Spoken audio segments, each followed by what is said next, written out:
Numbers chapter 1. Then the Lord spoke to Moses in the wilderness of Sinai, in the tent of meeting, on the 1st of the 2nd month, in the 2nd year after they had come out of the land of Egypt, saying, Take a census of all the congregation of the sons of Israel, by their families, by their fathers' households, according to the number of names, every male, head by head, from 20 years old and upward, whoever is able to go out to war in Israel. You and Aaron shall number them by their armies. With you, moreover, there shall be a man of each tribe, each one head of his father's household.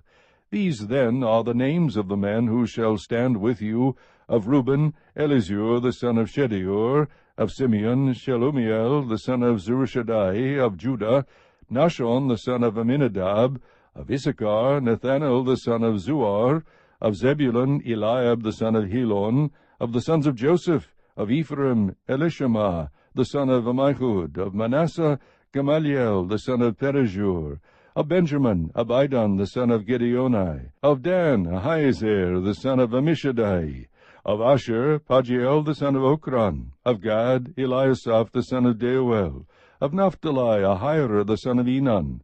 These are they who were called of the congregation, the leaders of their fathers' tribes. They were the heads of divisions of Israel.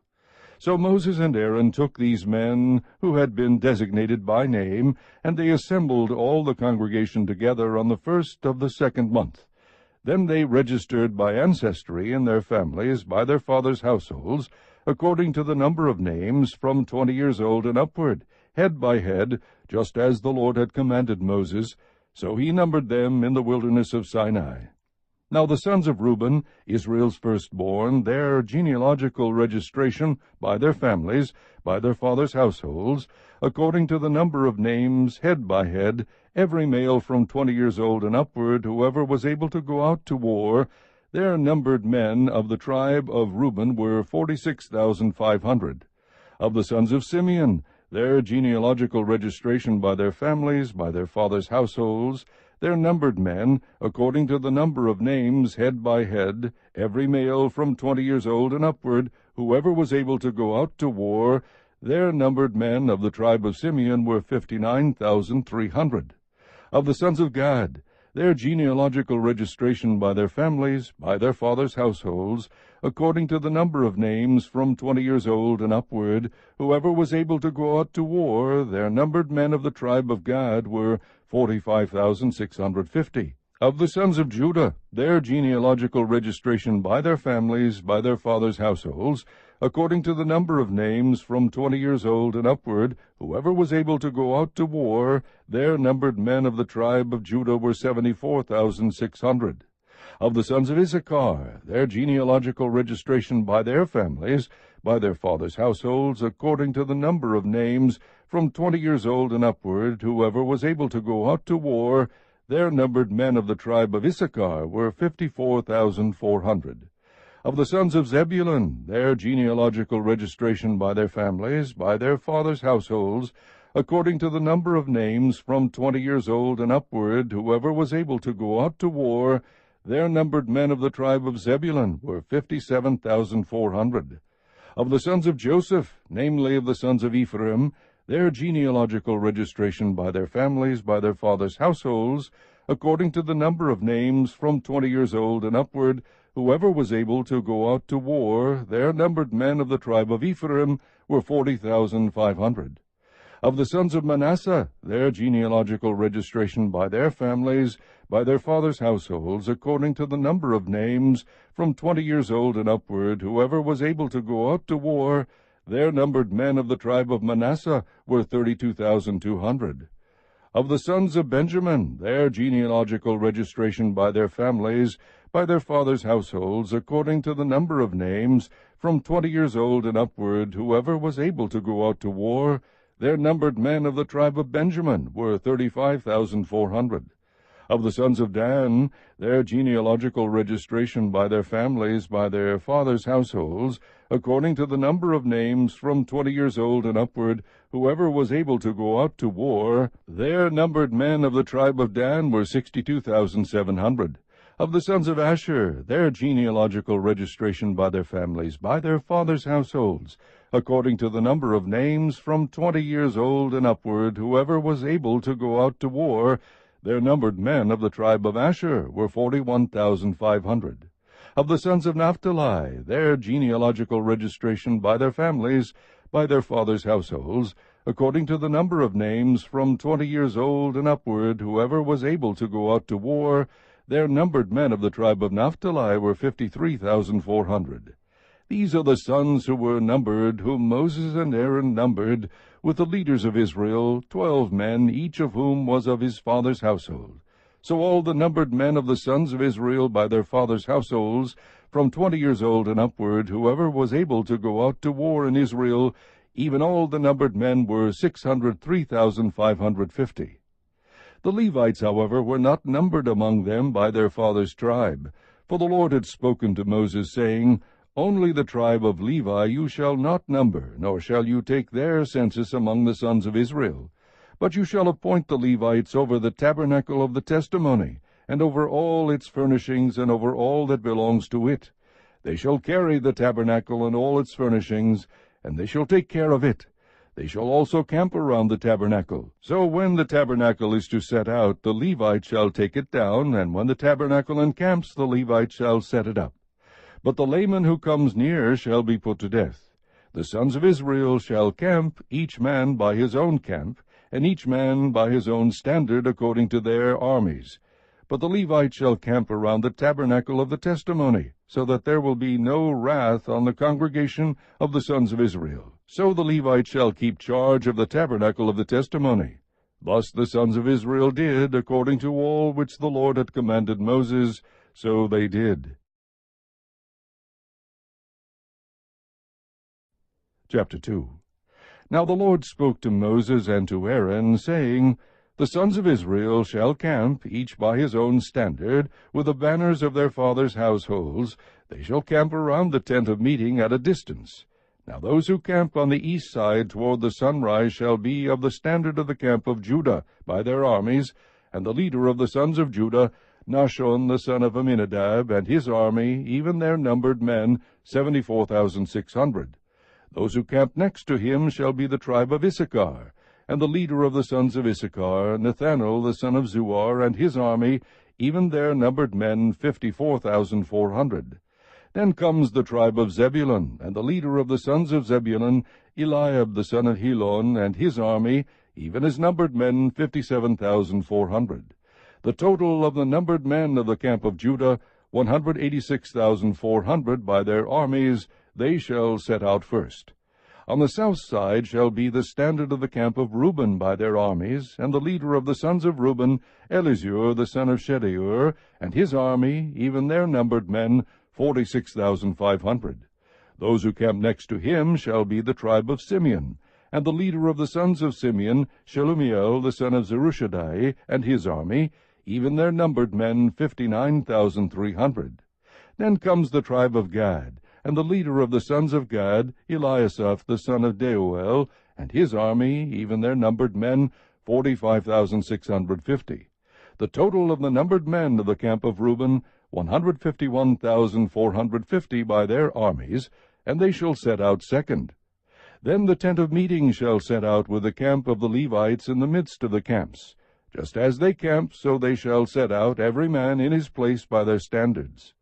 On the west side shall be the standard of the camp of Ephraim by their armies, and the leader of the sons of Ephraim shall be Elishama the son of Ammihud, and his army, even their numbered men, 40,500. Next to him shall be the tribe of Manasseh, and the leader of the sons of Manasseh, Gamaliel the son of Pedahzur, and his army, even their numbered men, 32,200.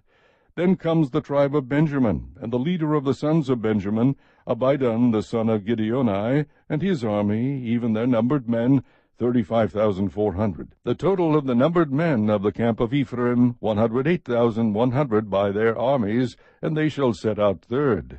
On the north side shall be the standard of the camp of Dan by their armies, and the leader of the sons of Dan, Ahiezer the son of Ammishaddai, and his army, even their numbered men, 62,700. Those who camp next to him shall be the tribe of Asher, and the leader of the sons of Asher, Pagiel the son of Okran, and his army, even their numbered men 41,500. Then comes the tribe of Naphtali, and the leader of the sons of Naphtali, Ahira the son of Enan, and his army, even their numbered men 53,400.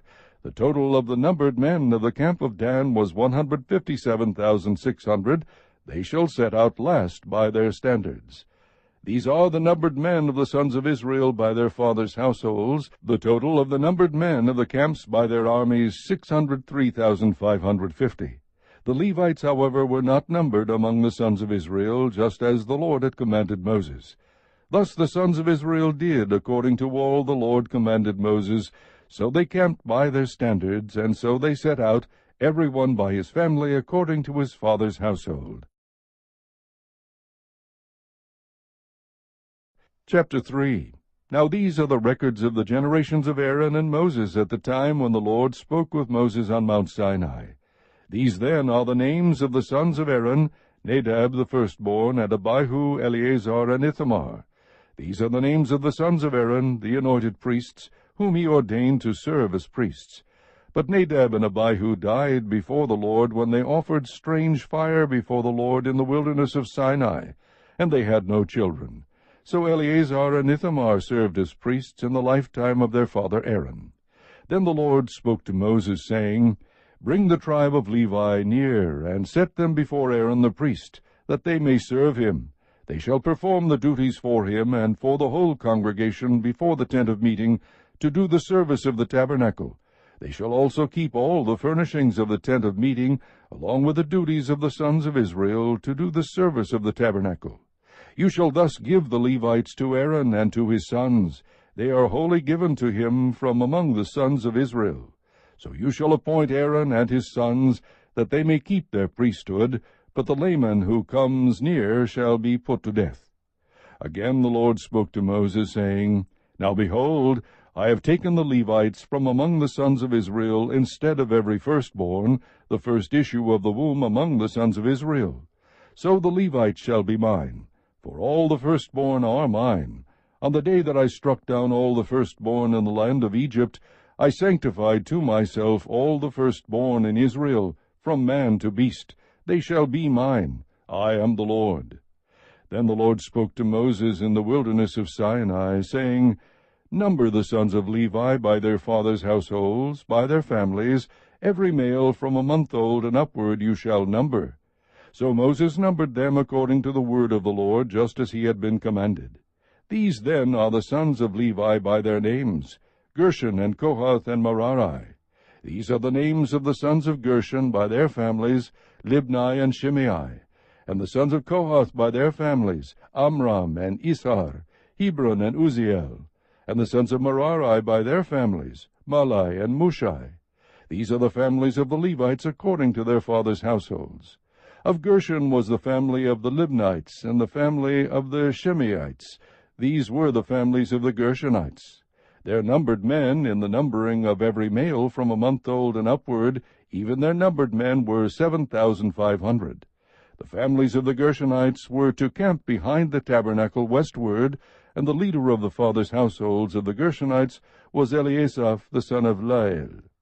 Now the duties of the sons of Gershon in the tent of meeting involved the tabernacle and the tent, its covering, and the screen for the doorway of the tent of meeting, and the hangings of the court, and the screen for the doorway of the court, which is around the tabernacle, and the altar, and its cords, according to all the service concerning them. Of Kohath was the family of the Amramites, and the family of the Isharites, and the family of the Hebronites, and the family of the Uzzielites. These were the families of the Kohathites.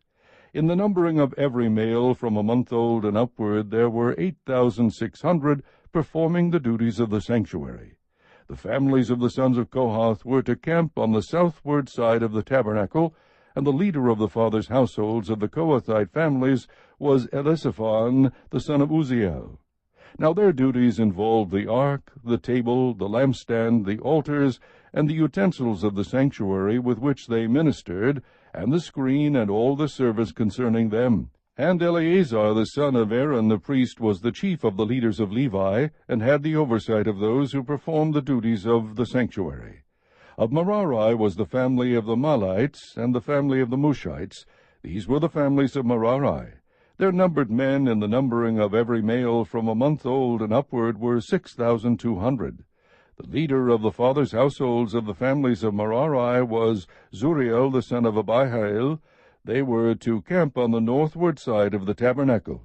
Now the appointed duties of the sons of Merari involved the frames of the tabernacle, its bars, its pillars, its sockets, all its equipment, and the service concerning them, and the pillars around the court, with their sockets and their pegs and their cords. Now those who were to camp before the tabernacle eastward, before the tent of meeting, toward the sunrise, are Moses and Aaron and his sons, performing the duties of the sanctuary for the obligation of the sons of Israel.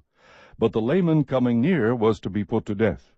All the numbered men of the Levites, whom Moses and Aaron numbered at the command of the Lord by their families, every male from a month old and upward, were 22,000.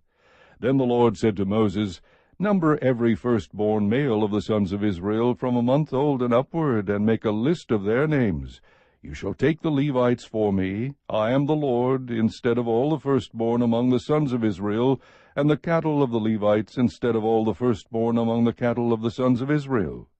So Moses numbered all the firstborn among the sons of Israel, just as the Lord had commanded him, and all the firstborn males by the number of names from a month old and upward, for their numbered men were 22,273.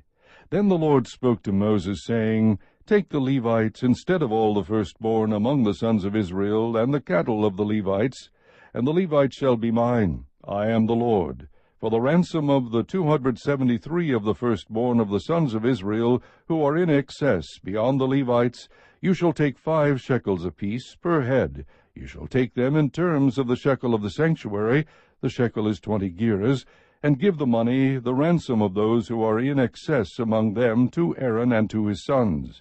So Moses took the ransom money from those who were in excess, beyond those ransomed by the Levites. From the firstborn of the sons of Israel he took the money in terms of the shekel of the sanctuary, 1,365. Then Moses gave the ransom money to Aaron and to his sons, at the command of the Lord, just as the Lord had commanded Moses. Chapter 4.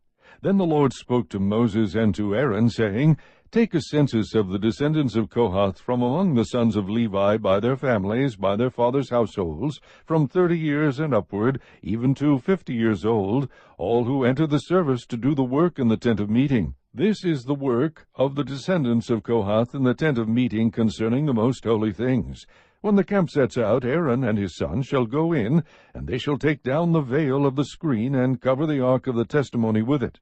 And they shall lay a covering of porpoise skin on it, and shall spread over it a cloth of pure blue, and shall insert its poles.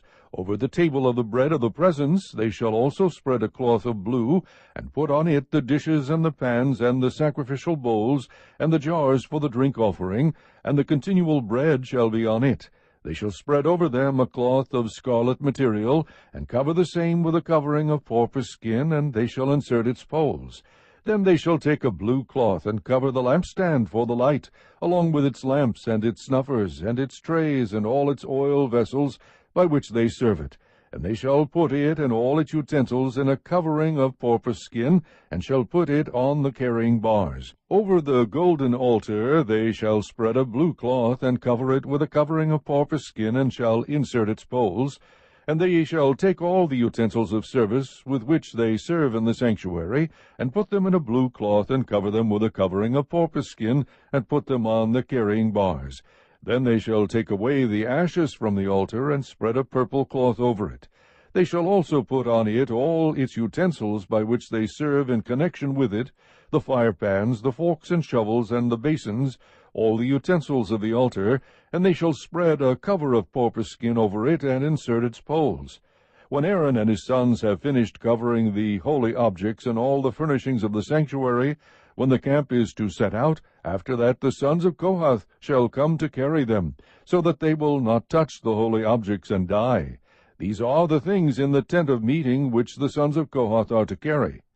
The responsibility of Eleazar the son of Aaron the priest is the oil for the light, and the fragrant incense, and the continual grain offering, and the anointing oil, the responsibility of all the tabernacle, and of all that is in it, with the sanctuary and its furnishings.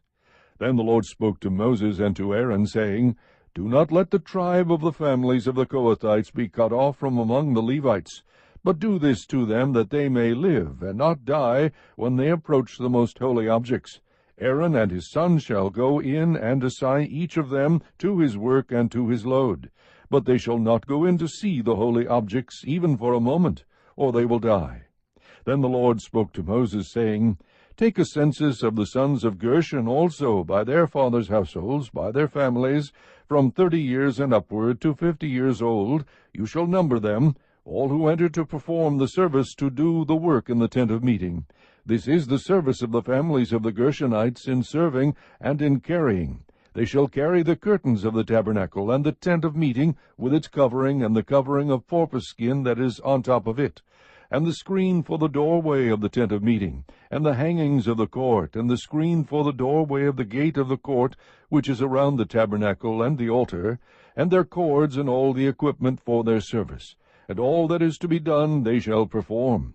All the service of the sons of the Gershonites in all their loads and in all their work shall be performed at the command of Aaron and his sons, and you shall assign to them as a duty all their loads. This is the service of the families of the sons of the Gershonites in the tent of meeting, and their duties shall be under the direction of Ithamar the son of Aaron the priest. As for the sons of Merari, you shall number them by their families, by their fathers' households, from 30 years and upward, even to 50 years old. You shall number them, every one who enters the service to do the work of the tent of meeting.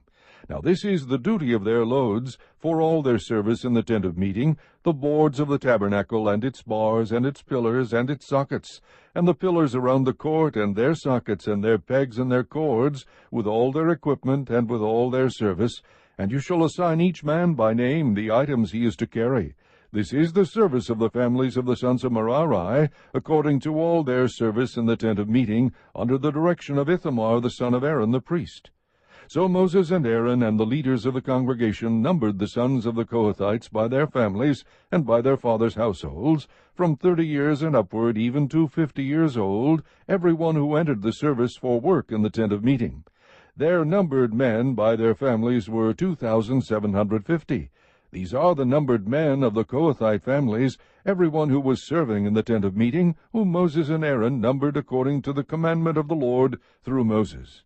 The numbered men of the sons of Gershon by their families and by their fathers' households, from 30 years and upward, even to 50 years old, every one who entered the service for work in the tent of meeting, their numbered men by their families, by their fathers' households, were 2,630. These are the numbered men of the families of the sons of Gershon, every one who was serving in the tent of meeting, whom Moses and Aaron numbered according to the commandment of the Lord. The numbered men of the families of the sons of Merari by their families, by their fathers' households, from 30 years and upward, even to 50 years old, every one who entered the service for work in the tent of meeting. Their numbered men by their families were 3,200. These are the numbered men of the families of the sons of Merari, whom Moses and Aaron numbered according to the commandment of the Lord through Moses.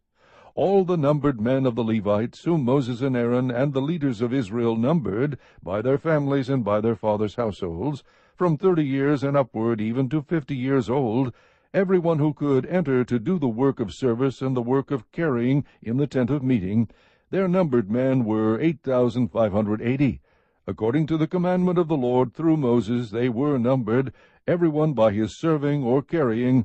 Thus these were his numbered men, just as the Lord had commanded Moses. Chapter 5. Then the Lord spoke to Moses, saying, Command the sons of Israel that they send away from the camp every leper and every one having a discharge, and every one who is unclean because of a dead person. You shall send away both male and female. You shall send them outside the camp, so that they will not defile their camp where I dwell in their midst. The sons of Israel did so, and sent them outside the camp. Just as the Lord had spoken to Moses, thus the sons of Israel did. Then the Lord spoke to Moses, saying, Speak to the sons of Israel, When a man or woman commits any of the sins of mankind, acting unfaithfully against the Lord, and that person is guilty, then he shall confess his sins which he has committed, and he shall make restitution in full for his wrong, and add to it 1/5 of it, and give it to him whom he has wronged.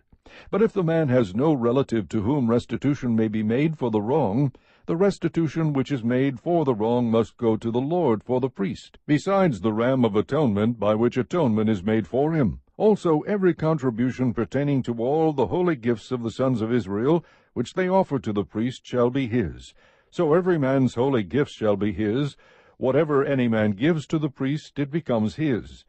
Then the Lord spoke to Moses, saying, Speak to the sons of Israel, and say to them, If any man's wife goes astray, and is unfaithful to him, and a man has intercourse with her, and it is hidden from the eyes of her husband, and she is undetected, although she has defiled herself, and there is no witness against her, and she has not been caught in the act, if a spirit of jealousy comes over him, and he is jealous of his wife when she has defiled herself, or if a spirit of jealousy comes over him, and he is jealous of his wife when she has not defiled herself, the man shall then bring his wife to the priest, and shall bring as an offering for her 1/10 of an ephah of barley meal. He shall not pour oil on it, nor put frankincense on it, for it is a grain offering of jealousy, a grain offering of memorial, a reminder of iniquity.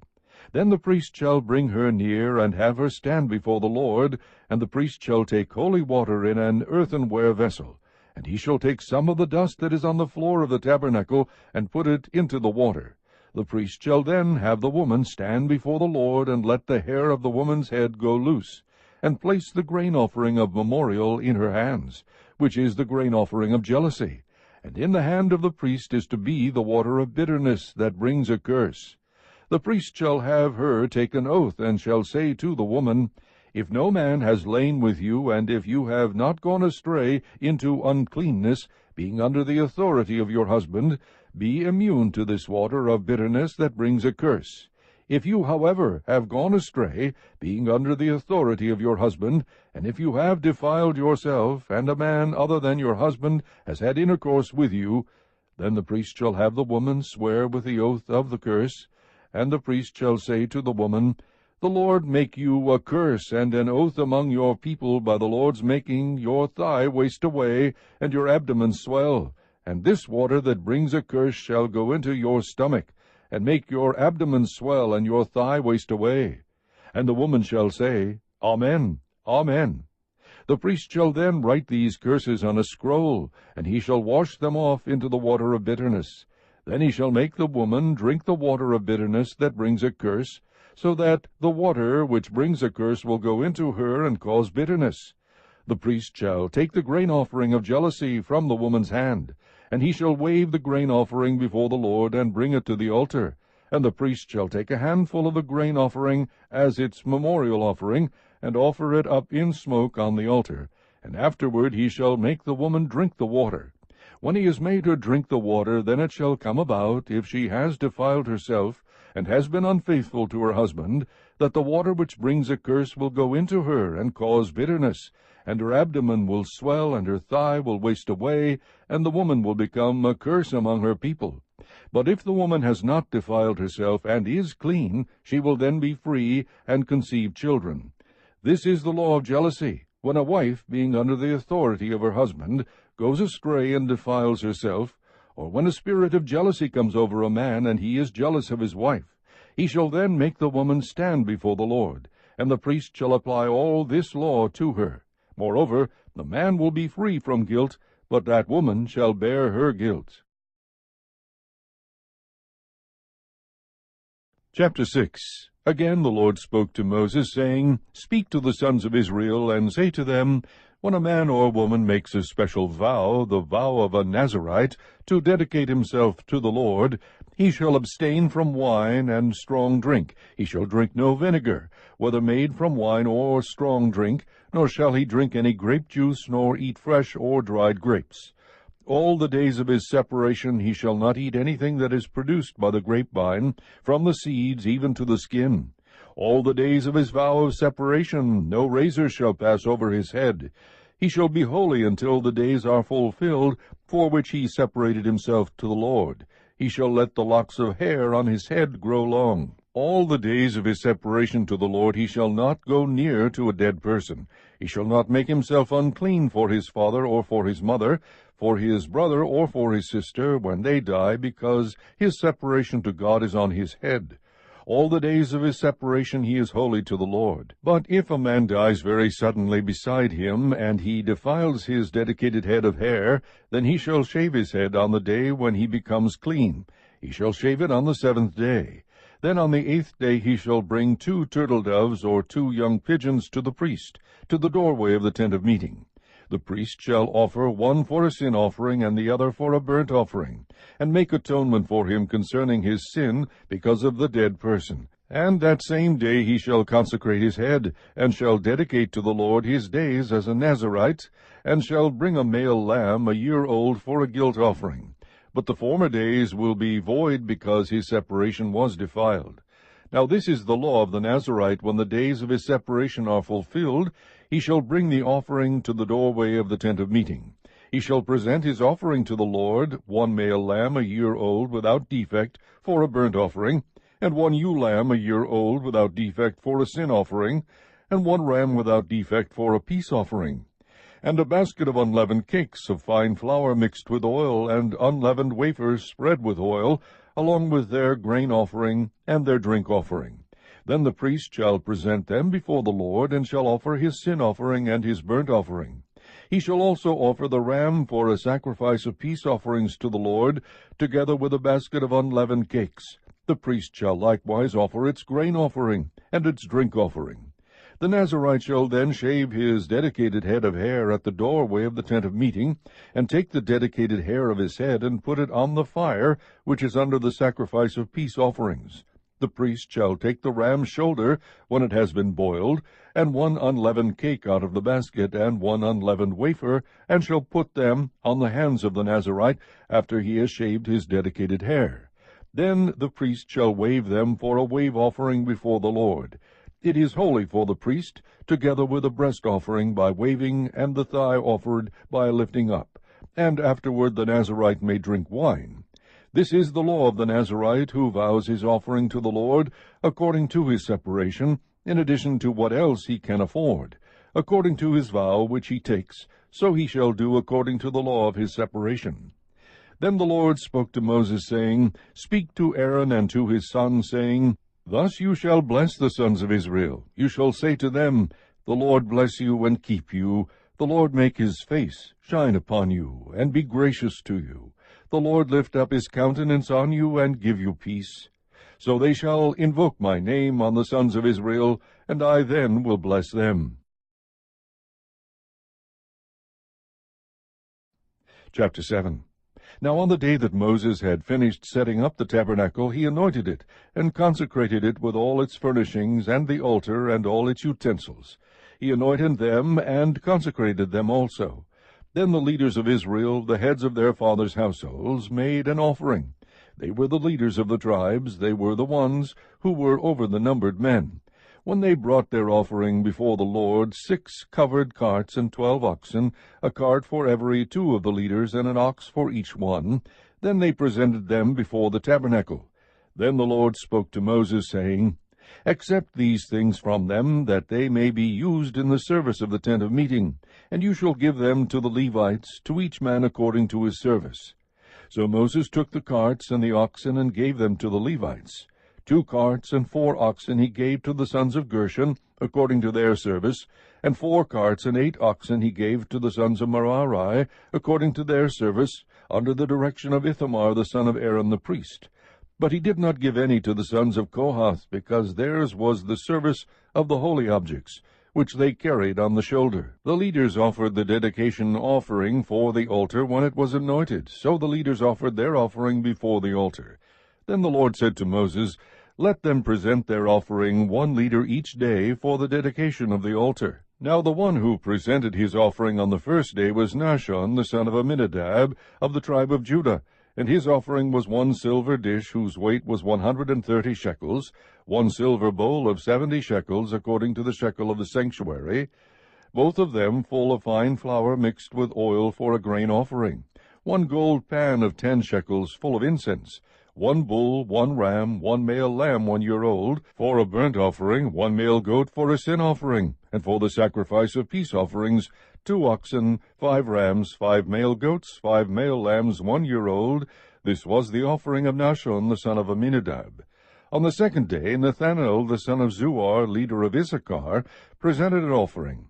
He presented as his offering 1 silver dish whose weight was 130 shekels, 1 silver bowl of 70 shekels, according to the shekel of the sanctuary, both of them full of fine flour mixed with oil for a grain offering, 1 gold pan of 10 shekels full of incense, 1 bull, 1 ram, 1 male lamb 1 year old for a burnt offering, 1 male goat for a sin offering, and for the sacrifice of peace offerings 2 oxen, 5 rams, 5 male goats, 5 male lambs 1 year old. This was the offering of Nathanael the son of Zuar.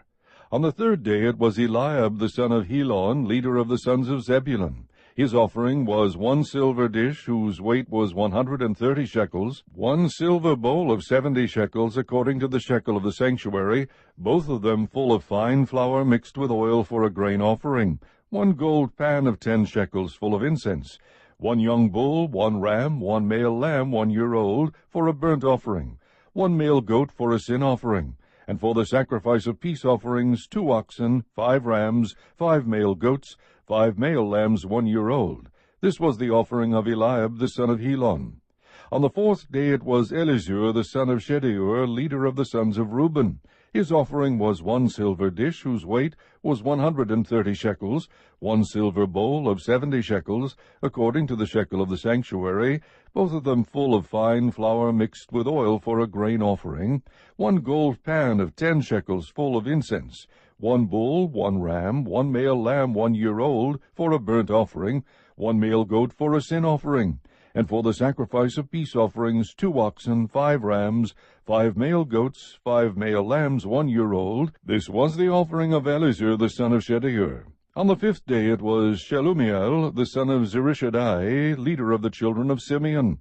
His offering was 1 silver dish, whose weight was 130 shekels, 1 silver bowl of 70 shekels, according to the shekel of the sanctuary, both of them full of fine flour mixed with oil for a grain offering, 1 gold pan of 10 shekels full of incense, 1 bull, 1 ram, 1 male lamb 1 year old for a burnt offering, 1 male goat for a sin offering, and for the sacrifice of peace offerings 2 oxen, 5 rams, 5 male goats, 5 male lambs 1 year old. This was the offering of Shelumiel the son of Zurishaddai. On the sixth day it was Eliasaph the son of Deuel, leader of the sons of Gad. His offering was 1 silver dish whose weight was 130 shekels, 1 silver bowl of 70 shekels, according to the shekel of the sanctuary, both of them full of fine flour mixed with oil for a grain offering, 1 gold pan of 10 shekels full of incense, 1 bull, 1 ram, 1 male lamb 1 year old for a burnt offering, 1 male goat for a sin offering, and for the sacrifice of peace offerings 2 oxen, 5 rams, 5 male goats, 5 male lambs 1 year old. This was the offering of Eliasaph the son of Deuel. On the seventh day it was Elishama the son of Ammihud, leader of the sons of Ephraim.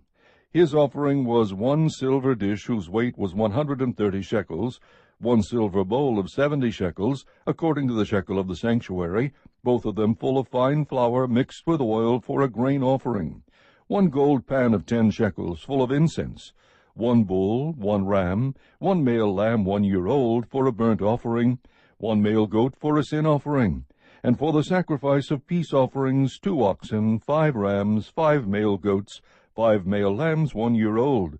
This was the offering of Elishama the son of Ammihud. On the eighth day it was Gamaliel the son of Pedahzur, leader of the sons of Manasseh.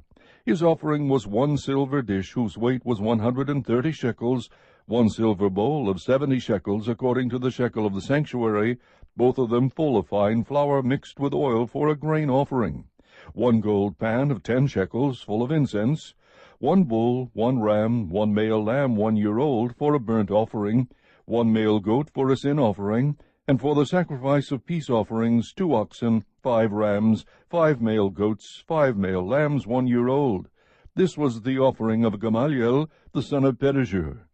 On the 9th day it was Abidan, the son of Gideoni, leader of the sons of Benjamin. His offering was 1 silver dish whose weight was 130 shekels, 1 silver bowl of 70 shekels, according to the shekel of the sanctuary, both of them full of fine flour, mixed with oil for a grain offering, 1 gold pan of 10 shekels full of incense, 1 bull, 1 ram, 1 male lamb 1 year old for a burnt offering, 1 male goat for a sin offering, and for the sacrifice of peace offerings, 2 oxen, 5 rams, 5 male goats, 5 male lambs 1 year old. This was the offering of Abidan, the son of Gideoni. On the 10th day it was Ahiezer, the son of Ammishaddai, leader of the sons of Dan. His offering was 1 silver dish whose weight was 130 shekels, 1 silver bowl of 70 shekels, according to the shekel of the sanctuary, both of them full of fine flour mixed with oil for a grain offering, 1 gold pan of 10 shekels full of incense, 1 bull, 1 ram, 1 male lamb 1 year old for a burnt offering, 1 male goat for a sin offering, and for the sacrifice of peace offerings, 2 oxen, 5 rams, 5 male goats, 5 male lambs 1 year old. This was the offering of Ahiezer, the son of Ammishaddai. On the 11th day it was Pagiel, the son of Okran, leader of the sons of Asher. His offering was 1 silver dish, whose weight was 130 shekels, 1 silver bowl of 70 shekels, according to the shekel of the sanctuary, both of them full of fine flour mixed with oil for a grain offering, 1 gold pan of 10 shekels full of incense, 1 bull, 1 ram, 1 male lamb 1 year old for a burnt offering, 1 male goat for a sin offering, and for the sacrifice of peace offerings, 2 oxen, 5 rams, 5 male goats, 5 male lambs 1 year old. This was the offering of Pagiel, the son of Okran. On the 12th day it was Ahira, the son of Enan, leader of the sons of Naphtali. His offering was 1 silver dish, whose weight was 130 shekels, 1 silver bowl of 70 shekels, according to the shekel of the sanctuary, both of them full of fine flour mixed with oil for a grain offering, 1 gold pan of 10 shekels full of incense, 1 bull, 1 ram, 1 male lamb 1 year old for a burnt offering, 1 male goat for a sin offering, and for the sacrifice of peace offerings, 2 oxen, 5 rams, 5 male goats, 5 male lambs 1 year old. This was the offering of Ahira, the son of Enan. This was the dedication offering for the altar from the leaders of Israel when it was anointed, 12 silver dishes, 12 silver bowls, 12 gold pans, each silver dish weighing 130 shekels, and each bowl 70. All the silver of the utensils was 2,400 shekels, according to the shekel of the sanctuary. The 12 gold pans full of incense, weighing 10 shekels apiece, according to the shekel of the sanctuary, all the gold of the pans 120 shekels. All the oxen for the burnt offering, 12 bulls, all the rams 12, the male lambs 1 year old with their grain offering 12, and the male goats for a sin offering 12, and all the oxen for the sacrifice of peace offerings, 24 bulls, all the rams 60, the male goats 60, the male lambs 1 year old 60. This was the dedication offering for the altar after it was anointed. Now when Moses went into the tent of meeting to speak with him, he heard the voice speaking to him from above the mercy seat that was on the ark of the testimony, from between the 2 cherubim, so he spoke to him. Chapter 8. Then the Lord spoke to Moses, saying, Speak to Aaron, and say to him, When you mount the lamps, the 7 lamps will give light in the front of the lampstand. Aaron therefore did so. He mounted its lamps at the front of the lampstand, just as the Lord had commanded Moses. Now this was the workmanship of the lampstand, hammered work of gold. From its base to its flowers it was hammered work. According to the pattern which the Lord had shown Moses, so he made the lampstand. Again the Lord spoke to Moses, saying, Take the Levites from among the sons of Israel, and cleanse them. Thus you shall do to them for their cleansing, sprinkle purifying water on them, and let them use a razor over their whole body, and wash their clothes, and they will be clean. Then let them take a bull with its grain offering, fine flour mixed with oil, and a second bull you shall take for a sin offering. So you shall present the Levites before the tent of meeting. You shall also assemble the whole congregation of the sons of Israel, and present the Levites before the Lord, and the sons of Israel shall lay their hands on the Levites. Aaron then shall present the Levites before the Lord as a wave offering from the sons of Israel, that they may qualify to perform the service of the Lord. Now the Levites shall lay their hands on the heads of the bulls, then offer the one for a sin offering, and the other for a burnt offering to the Lord, to make atonement for the Levites. You shall have the Levites stand before Aaron and before his sons, so as to present them as a wave offering to the Lord. Thus you shall separate the Levites from among the sons of Israel, and the Levites shall be mine. Then after that the Levites may go in to serve the tent of meeting, but you shall cleanse them and present them as a wave offering, for they are wholly given to me from among the sons of Israel. I have taken them for myself, instead of every first issue of the womb, the firstborn of all the sons of Israel. For every firstborn among the sons of Israel is mine, among the men and among the animals. On the day that I struck down all the firstborn in the land of Egypt, I sanctified them for myself. But I have taken the Levites instead of every firstborn among the sons of Israel. I have given the Levites as a gift to Aaron and to his sons from among the sons of Israel, to perform the service of the sons of Israel at the tent of meeting, and to make atonement on behalf of the sons of Israel, so that there will be no plague among the sons of Israel by their coming near to the sanctuary. Thus did Moses and Aaron and all the congregation of the sons of Israel to the Levites, according to all that the Lord had commanded Moses concerning the Levites, so the sons of Israel did to them. The Levites too purified themselves from sin and washed their clothes, and Aaron presented them as a wave offering before the Lord. Aaron also made atonement for them to cleanse them. Then after that the Levites went in to perform their service in the tent of meeting before Aaron and before his sons, just as the Lord had commanded Moses concerning the Levites, so they did to them. Now the Lord spoke to Moses, saying, This is what applies to the Levites. From 25 years old and upward they shall enter to perform service in the work of the tent of meeting. But at the age of 50 years they shall retire from service in the work and not work any more. They may, however, assist their brothers in the tent of meeting to keep an obligation, but they themselves shall do no work. Thus you shall deal with the Levites concerning their obligations. Chapter 9. Thus the Lord spoke to Moses in the wilderness of Sinai in the first month of the 2nd year, after they had come out of the land of Egypt, saying, Now let the sons of Israel observe the Passover at its appointed time. On the 14th day of this month, at twilight, you shall observe it at its appointed time. You shall observe it according to all its statutes, and according to all its ordinances. So Moses told the sons of Israel to observe the Passover. They observed the Passover in the 1st month, on the 14th day of the month, at twilight, in the wilderness of Sinai. According to all that the Lord had commanded Moses, so the sons of Israel did. But there were some men who were unclean because of the dead person, so that they could not observe Passover on that day. So they came before Moses and Aaron on that day. Those men said to him, Though we are unclean because of the dead person, why are we restrained from presenting the offering of the Lord at its appointed time among the sons of Israel? Moses therefore said to them, Wait, and I will listen to what the Lord will command concerning you.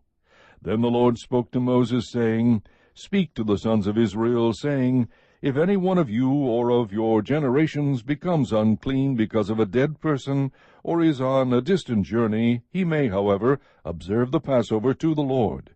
In the 2nd month, on the 14th day at twilight, they shall observe it. They shall eat it with unleavened bread and bitter herbs.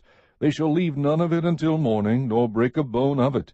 According to all the statute of the Passover they shall observe it. But the man who is clean and is not on a journey, and yet neglects to observe the Passover, that person shall then be cut off from his people, for he did not present the offering of the Lord at its appointed time. That man will bear his sin. If an alien sojourns among you and observes the Passover to the Lord, according to the statute of the Passover and according to its ordinance, so he shall do. You shall have one statute, both for the alien and for the native of the land. Now on the day that the tabernacle was erected, the cloud covered the tabernacle, the tent of the testimony, and in the evening it was like the appearance of fire over the tabernacle until morning. So it was continuously. The cloud would cover it by day, and the appearance of fire by night. Whenever the cloud was lifted from over the tent, afterward the sons of Israel would then set out. And in the place where the cloud settled down, there the sons of Israel would camp. At the command of the Lord the sons of Israel would set out, and at the command of the Lord they would camp. As long as the cloud settled over the tabernacle they remained camped. Even when the cloud lingered over the tabernacle for many days, the sons of Israel would keep the Lord's charge and not set out.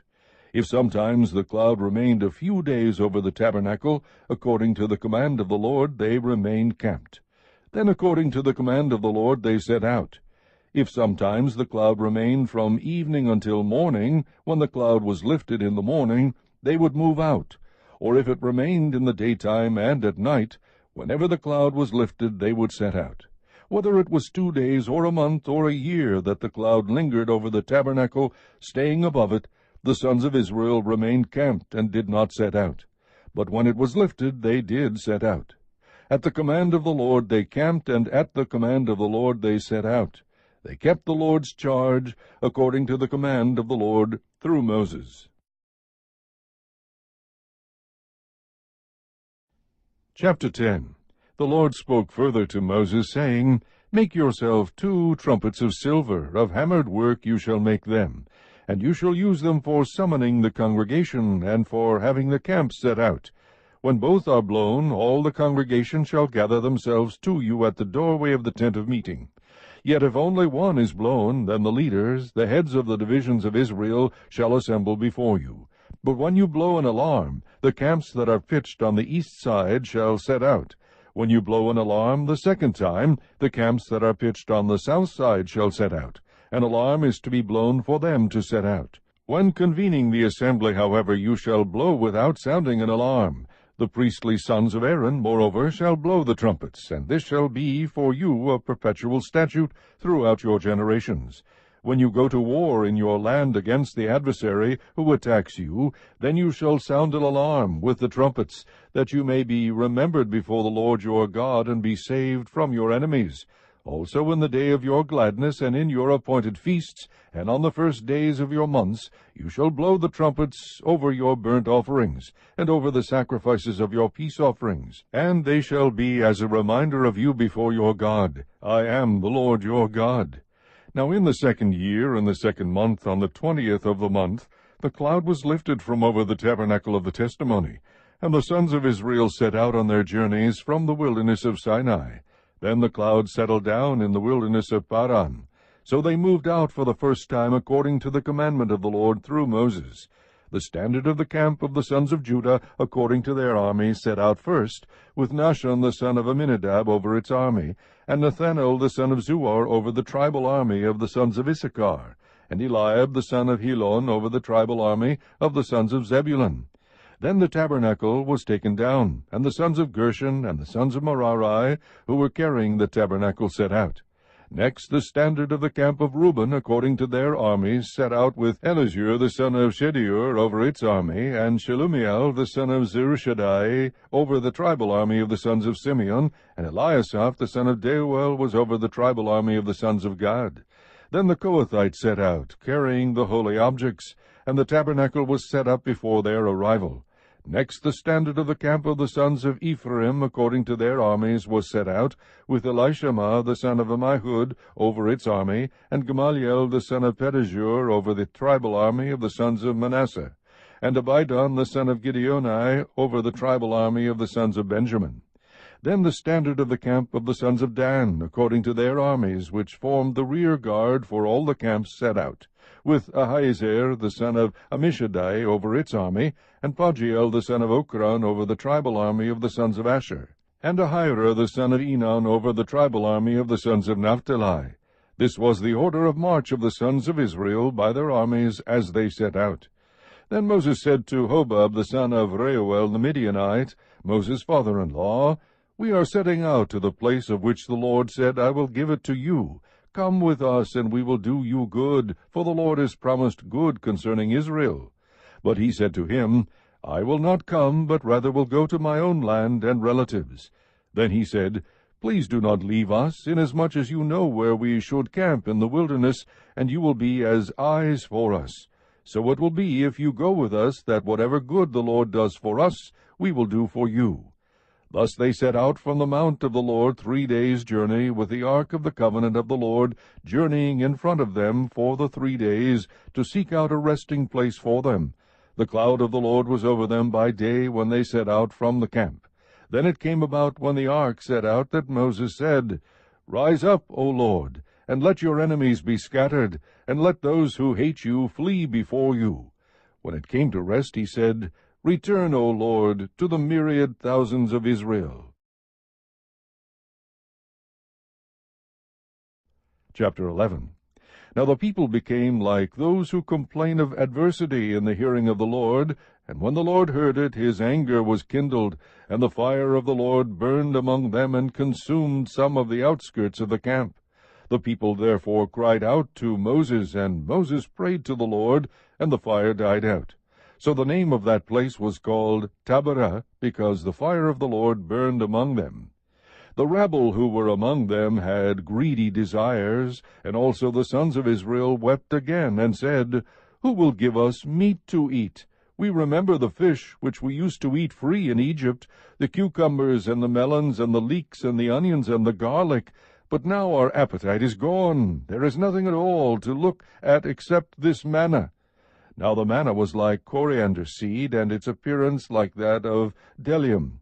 The people would go about and gather it, and grind it between 2 millstones, or beat it in the mortar, and boil it in the pot, and make cakes with it, and its taste was as the taste of cakes baked with oil. When the dew fell on the camp at night, the manna would fall with it. Now Moses heard the people weeping throughout their families, each man at the doorway of his tent, and the anger of the Lord was kindled greatly, and Moses was displeased. So Moses said to the Lord, Why have you been so hard on your servant? And why have I not found favor in your sight, that you have laid the burden of all this people on me? Was it I who conceived all this people? Was it I who brought them forth, that you should say to me, Carry them in your bosom, as a nurse carries a nursing infant, to the land which you swore to their fathers? Where am I to get meat to give to all this people? For they weep before me, saying, Give us meat that we may eat. I alone am not able to carry all this people, because it is too burdensome for me. So if you are going to deal thus with me, please kill me at once, if I have found favor in your sight, and do not let me see my wretchedness. The Lord therefore said to Moses, Gather for me 70 men from the elders of Israel, whom you know to be the elders of the people, and their officers, and bring them to the tent of meeting, and let them take their stand there with you. Then I will come down and speak with you there, and I will take of the Spirit who is upon you, and will put him upon them, and they shall bear the burden of the people with you, so that you will not bear it all alone. Say to the people, Consecrate yourselves for tomorrow, and you shall eat meat, for you have wept in the ears of the Lord, saying, Oh, that someone would give us meat to eat, for we were well off in Egypt. Therefore the Lord will give you meat, and you shall eat. You shall eat not 1 day, nor 2 days, nor 5 days, nor 10 days, nor 20 days, but a whole month, until it comes out of your nostrils, and becomes loathsome to you, because you have rejected the Lord who is among you, and have wept before him, saying, Why did we ever leave Egypt? But Moses said, The people among whom I am are 600,000 on foot, yet you have said, I will give them meat, so that they may eat for a whole month. Should flocks and herds be slaughtered for them, to be sufficient for them, or should all the fish of the sea be gathered together for them, to be sufficient for them? The Lord said to Moses, Is the Lord's power limited? Now you shall see whether my word will come true for you or not. So Moses went out and told the people the words of the Lord. Also he gathered 70 men of the elders of the people, and stationed them around the tent. Then the Lord came down in the cloud, and spoke to him. And he took the Spirit who was upon him, and placed him upon the 70 elders. And when the Spirit rested upon them, they prophesied, but they did not do it again. But 2 men had remained in the camp. The name of one was Eldad, and the name of the other Medad. And the Spirit rested upon them. Now they were among those who had been registered, but had not gone out to the tent, and they prophesied in the camp. So a young man ran and told Moses, and said, Eldad and Medad are prophesying in the camp. Then Joshua the son of Nun, the attendant of Moses from his youth, said, Moses, my lord, restrain them. But Moses said to him, Are you jealous for my sake? Would that all the Lord's people were prophets, that the Lord would put his Spirit upon them. Then Moses returned to the camp, both he and the elders of Israel. Now there went forth a wind from the Lord, and it brought quail from the sea, and let them fall beside the camp, about a day's journey on this side, and a day's journey on the other side, all around the camp, and about 2 cubits deep on the surface of the ground. The people spent all day and all night and all the next day, and gathered the quail. He who gathered least gathered 10 homers, and they spread them out for themselves all around the camp. While the meat was still between their teeth, before it was chewed, the anger of the Lord was kindled against the people, and the Lord struck the people with a very severe plague. So the name of that place was called Kibroth Hattaavah, because there they buried the people who had been greedy. From Kibroth Hattaavah the people set out for Hazeroth, and they remained at Hazeroth. Chapter 12. Then Miriam and Aaron spoke against Moses because of the Cushite woman whom he had married, for he had married a Cushite woman. And they said, Has the Lord indeed spoken only through Moses? Has he not spoken through us as well? And the Lord heard it. Now the man Moses was very humble, more than any man who was on the face of the earth. Suddenly the Lord said to Moses and Aaron and to Miriam, You 3 come out to the tent of meeting. So the 3 of them came out. Then the Lord came down in a pillar of cloud, and stood at the doorway of the tent, and he called Aaron and Miriam. When they had both come forward, he said, Hear now my words. If there is a prophet among you, I, the Lord, shall make myself known to him in a vision. I shall speak with him in a dream. Not so with my servant Moses. He is faithful in all my household. With him I speak mouth to mouth, even openly, and not in dark sayings. And he beholds the form of the Lord. Why then were you not afraid to speak against my servant, against Moses? So the anger of the Lord burned against them, and he departed. But when the cloud had withdrawn from over the tent, behold, Miriam was leprous, as white as snow. As Aaron turned toward Miriam, behold, she was leprous. Then Aaron said to Moses, O my Lord, I beg you, do not account this sin to us, in which we have acted foolishly, and in which we have sinned. O do not let her be like one dead, whose flesh is half eaten away when he comes from his mother's womb. Moses cried out to the Lord, saying, O God, heal her, I pray. But the Lord said to Moses, If her father had but spit in her face, would she not bear her shame for 7 days? Let her be shut up for 7 days outside the camp, and afterward she may be received again. So Miriam was shut up outside the camp for 7 days, and the people did not move on until Miriam was received again. Afterward, however, the people moved on from Hazeroth and camped in the wilderness of Paran. Chapter 13. Then the Lord spoke to Moses, saying, Send out for yourself men, so that they may spy out the land of Canaan, which I am going to give to the sons of Israel. You shall send a man from each of their fathers' tribes, every one a leader among them. So Moses sent them from the wilderness of Paran at the command of the Lord, all of them men who were heads of the sons of Israel.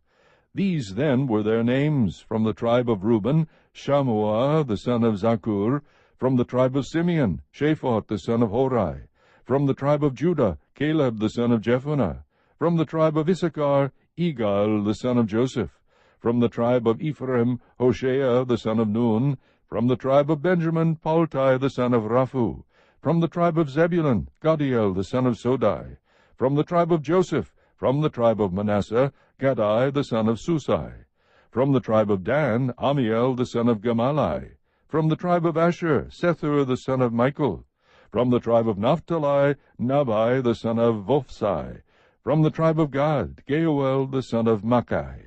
These are the names of the men whom Moses sent to spy out the land. But Moses called Hoshea the son of Nun Joshua. When Moses sent them to spy out the land of Canaan, he said to them, Go up there into the Negev, then go up into the hill country. See what the land is like, and whether the people who live in it are strong or weak, whether they are few or many. How is the land in which they live? Is it good or bad? And how are the cities in which they live? Are they like open camps, or with fortifications? How is the land? Is it fat or lean? Are there trees in it or not? Make an effort, then, to get some of the fruit of the land. Now the time was the time of the first ripe grapes. So they went up and spied out the land from the wilderness of Zin as far as Rehob, at Lebo Hamath. When they had gone up into the Negev, they came to Hebron, where Ahiman, Shishai, and Talmai, the descendants of Anak, were. Now Hebron was built 7 years before Zoan in Egypt. Then they came to the valley of Eshcol, and from there cut down a branch with a single cluster of grapes. And they carried it on a pole between 2 men, with some of the pomegranates and the figs. That place was called the valley of Eshcol, because of the cluster which the sons of Israel cut down from there. When they returned from spying out the land at the end of 40 days, they proceeded to come to Moses and Aaron, and to all the congregation of the sons of Israel in the wilderness of Paran at Kadesh. And they brought back word to them and to all the congregation, and showed them the fruit of the land. Thus they told him, and said, We went into the land where you sent us, and it certainly does flow with milk and honey, and this is its fruit. Nevertheless, the people who live in the land are strong, and the cities are fortified and very large, and moreover we saw the descendants of Anak there. Amalek is living in the land of the Negev, and the Hittites and the Jebusites and the Amorites are living in the hill country, and the Canaanites are living by the sea and by the side of the Jordan. Then Caleb quieted the people before Moses, and said, We should by all means go up and take possession of it, for we will surely overcome it. But the men who had gone up with him said, We are not able to go up against the people, for they are too strong for us. So they gave out to the sons of Israel a bad report of the land which they had spied out, saying, The land through which we have gone, in spying it out, is a land that devours its inhabitants, and all the people whom we saw in it are men of great size. There also we saw the Nephilim. The sons of Anak are part of the Nephilim. And we became like grasshoppers in our own sight, and so we were in their sight.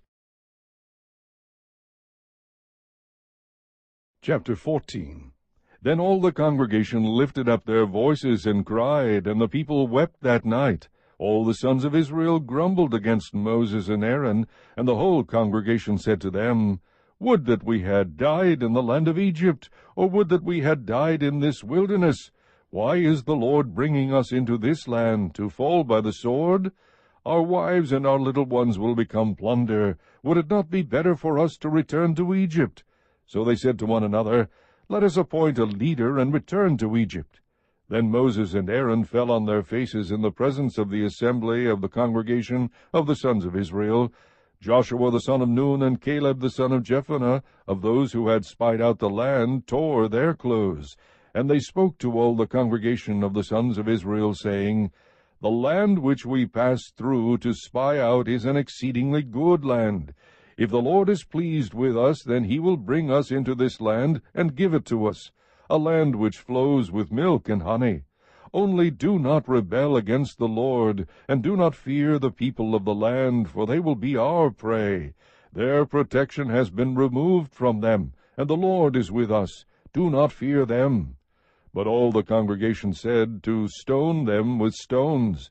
Then the glory of the Lord appeared in the tent of meeting to all the sons of Israel. The Lord said to Moses, How long will this people spurn me, and how long will they not believe in me, despite all the signs which I have performed in their midst? I will smite them with pestilence and dispossess them, and I will make you into a nation greater and mightier than they. But Moses said to the Lord, Then the Egyptians will hear of it, for by your strength you brought up this people from their midst, and they will tell it to the inhabitants of this land. They have heard that you, O Lord, are in the midst of this people, For you, O Lord, are seen eye to eye, while your cloud stands over them, and you go before them in a pillar of cloud by day and in a pillar of fire by night. Now if you slay this people as one man, then the nations who have heard of your fame will say, Because the Lord could not bring this people into the land which he promised them by oath, therefore he slaughtered them in the wilderness. But now, I pray, let the power of the Lord be great, just as you have declared. The Lord is slow to anger, and abundant in loving kindness, forgiving iniquity and transgression. But he will by no means clear the guilty, visiting the iniquity of the fathers on their children to the third and the fourth generations. Pardon, I pray, the iniquity of this people according to the greatness of your loving kindness, just as you also have forgiven this people from Egypt even until now. So the Lord said, I have pardoned them according to your word. But indeed, as I live, all the earth will be filled with the glory of the Lord. Surely all the men who have seen my glory and my signs which I performed in Egypt and in the wilderness, yet have put me to the test these 10 times, and have not listened to my voice, shall by no means see the land which I swore to their fathers, nor shall any of those who spurned me see it. But my servant Caleb, because he has had a different spirit, and has followed me fully, I will bring into the land which he entered, and his descendants shall take possession of it. Now the Amalekites and the Canaanites live in the valleys. Turn tomorrow and set out to the wilderness by the way of the Red Sea. The Lord spoke to Moses and Aaron, saying, How long shall I bear with this evil congregation who are grumbling against me? I have heard the complaints of the sons of Israel which they are making against me. Say to them, As I live, says the Lord, just as you have spoken in my hearing, so I will surely do to you. Your corpses will fall in this wilderness, even all your numbered men, according to your complete number, from 20 years old and upward, who have grumbled against me. Surely you shall not come into the land in which I swore to settle you, except Caleb the son of Jephunneh, and Joshua the son of Nun. Your children, however, whom you said would become a prey, I will bring them in, and they will know the land which you have rejected. But as for you, your corpses will fall in this wilderness. Your sons shall be shepherds for 40 years in the wilderness, and they will suffer for your unfaithfulness until your corpses lie in the wilderness. According to the number of days which you spied out the land, 40 days, for every day you shall bear your guilt a year, even 40 years, and you will know my opposition. I, the Lord, have spoken. Surely this I will do to all this evil congregation who are gathered together against me. In this wilderness they shall be destroyed, and they will die. As for the men whom Moses sent to spy out the land, and who returned and made all the congregation grumble against him by bringing out a bad report concerning the land, even those men who brought out the very bad report of the land died by a plague before the Lord. But Joshua the son of Nun and Caleb the son of Jephunneh remained alive out of those men who went to spy out the land. When Moses spoke these words to all the sons of Israel, the people mourned greatly. In the morning, however, they rose up early and went up to the ridge of the hill country, saying, Here we are. We have indeed sinned, but we will go up to the place which the Lord has promised. But Moses said, Why then are you transgressing the commandment of the Lord, when it will not succeed? Do not go up, or you will be struck down before your enemies, for the Lord is not among you. For the Amalekites and the Canaanites will be there in front of you, and you will fall by the sword, inasmuch as you have turned back from following the Lord, and the Lord will not be with you. But they went up heedlessly to the ridge of the hill country. Neither the ark of the covenant of the Lord nor Moses left the camp. Then the Amalekites and the Canaanites who lived in that hill country came down, and struck them and beat them down as far as Hormah. Chapter 15. Now the Lord spoke to Moses, saying, Speak to the sons of Israel, and say to them, When you enter the land where you are to live, which I am giving you, then make an offering by fire to the Lord, a burnt offering or a sacrifice to fulfill a special vow, or as a freewill offering, or in your appointed times, to make a soothing aroma to the Lord, from the herd or from the flock. The one who presents his offering shall present to the Lord a grain offering of 1/10 of an ephah of fine flour, mixed with 1/4 of a hin of oil, and you shall prepare wine for the drink offering, 1/4 of a hin, with a burnt offering, or for the sacrifice for each lamb.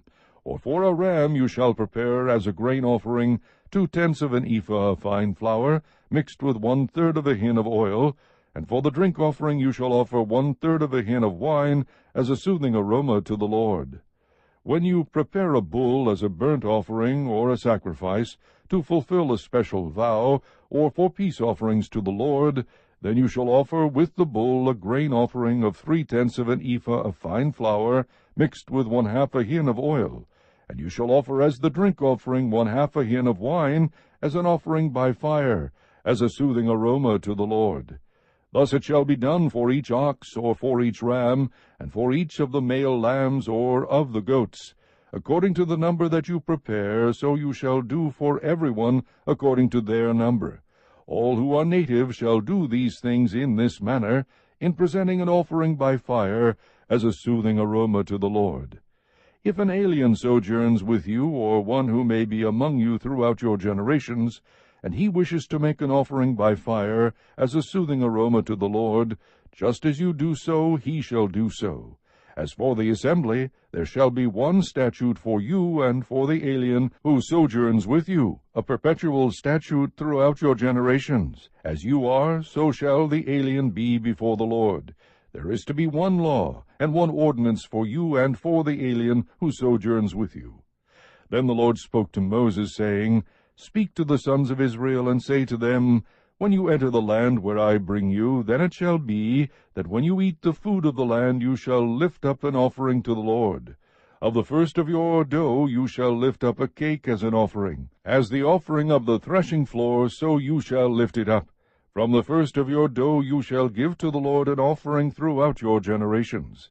But when you unwittingly fail, and do not observe all these commandments, which the Lord has spoken to Moses, even all that the Lord has commanded you through Moses, from the day when the Lord gave commandment, and onward throughout your generations, then it shall be, if it is done unintentionally, without the knowledge of the congregation, that all the congregation shall offer one bull for a burnt offering, as a soothing aroma to the Lord, with its grain offering and its drink offering, according to the ordinance, and one male goat for a sin offering. Then the priest shall make atonement for all the congregation of the sons of Israel, and they will be forgiven. For it was an error, and they have brought their offering, an offering by fire to the Lord, and their sin offering before the Lord for their error. So all the congregation of the sons of Israel will be forgiven, with the alien who sojourns among them, for it happened to all the people through error. Also, if one person sins unintentionally, then he shall offer a 1-year-old female goat for a sin offering. The priest shall make atonement before the Lord for the person who goes astray when he sins unintentionally, making atonement for him that he may be forgiven. You shall have one law for him who does anything unintentionally, for him who is native among the sons of Israel, and for the alien who sojourns among them. But the person who does anything defiantly, whether he is native or an alien, that one is blaspheming the Lord, and that person shall be cut off from among his people, because he has despised the word of the Lord, and has broken his commandment. That person shall be completely cut off. His guilt will be on him. Now, while the sons of Israel were in the wilderness, they found a man gathering wood on the Sabbath day. Those who found him gathering wood brought him to Moses and Aaron and to all the congregation, and they put him in custody, because it had not been declared what should be done to him. Then the Lord said to Moses, The man shall surely be put to death. All the congregation shall stone him with stones outside the camp. So all the congregation brought him outside the camp and stoned him to death with stones, just as the Lord had commanded Moses. The Lord also spoke to Moses, saying, Speak to the sons of Israel, and tell them that they shall make for themselves tassels on the corners of their garments throughout their generations, and that they shall put on the tassel of each corner a cord of blue. It shall be a tassel for you to look at, and remember all the commandments of the Lord, so as to do them, and not follow after your own heart and your own eyes, after which you played the harlot, so that you may remember to do all my commandments, and be holy to your God. I am the Lord your God, who brought you out from the land of Egypt to be your God. I am the Lord your God. Chapter 16. Now Korah the son of Ishar, the son of Kohath, the son of Levi, with Dathan and Abiram, the sons of Eliab, and On the son of Peleth, sons of Reuben, took action. And they rose up before Moses, together with some of the sons of Israel, 250 leaders of the congregation, chosen in the assembly, men of renown. They assembled together against Moses and Aaron, and said to them, You have gone far enough, for all the congregation are holy, every one of them, and the Lord is in their midst. So why do you exalt yourselves above the assembly of the Lord? When Moses heard this, he fell on his face, and he spoke to Korah and all his company, saying, Tomorrow morning the Lord will show who is his and who is holy, and will bring him near to himself. Even the one whom he will choose he will bring near to himself. Do this. Take censers for yourselves, Korah and all your company, and put fire in them, and lay incense upon them in the presence of the Lord tomorrow. And the man whom the Lord chooses shall be the one who is holy. You have gone far enough, you sons of Levi. Then Moses said to Korah, Hear now, you sons of Levi, is it not enough for you that the God of Israel has separated you from the rest of the congregation of Israel, to bring you near to himself, to do the service of the tabernacle of the Lord, and to stand before the congregation to minister to them, and that he has brought you near, Korah, and all your brothers, sons of Levi, with you? And are you seeking for the priesthood also? Therefore you and all your company are gathered together against the Lord. But as for Aaron, who is he that you grumble against him? Then Moses sent a summons to Dathan and Abiram, the sons of Eliab, but they said, We will not come up. Is it not enough that you have brought us up out of a land flowing with milk and honey, to have us die in the wilderness? But you would also lord it over us. Indeed, you have not brought us into a land flowing with milk and honey, nor have you given us an inheritance of fields and vineyards. Would you put out the eyes of these men? We will not come up. Then Moses became very angry, and said to the Lord, Do not regard their offering. I have not taken a single donkey from them, nor have I done harm to any of them. Moses said to Korah, You and all your company be present before the Lord tomorrow, both you and they along with Aaron.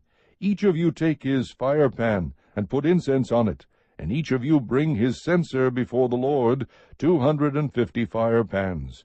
Also you and Aaron shall each bring his fire-pan. So they each took his own censer, and put fire on it, and laid incense on it, and they stood at the doorway of the tent of meeting with Moses and Aaron. Thus Korah assembled all the congregation against them at the doorway of the tent of meeting. And the glory of the Lord appeared to all the congregation. Then the Lord spoke to Moses and Aaron, saying, Separate yourselves from among this congregation, that I may consume them instantly. But they fell on their faces and said, O God, God of the spirits of all flesh, when one man sins, will you be angry with the entire congregation? Then the Lord spoke to Moses, saying, Speak to the congregation, saying, Get back from around the dwellings of Korah, Dathan, and Abiram. Then Moses arose and went to Dathan and Abiram, with the elders of Israel following him, and he spoke to the congregation, saying, Depart now from the tents of these wicked men, and touch nothing that belongs to them, or you will be swept away in all their sin.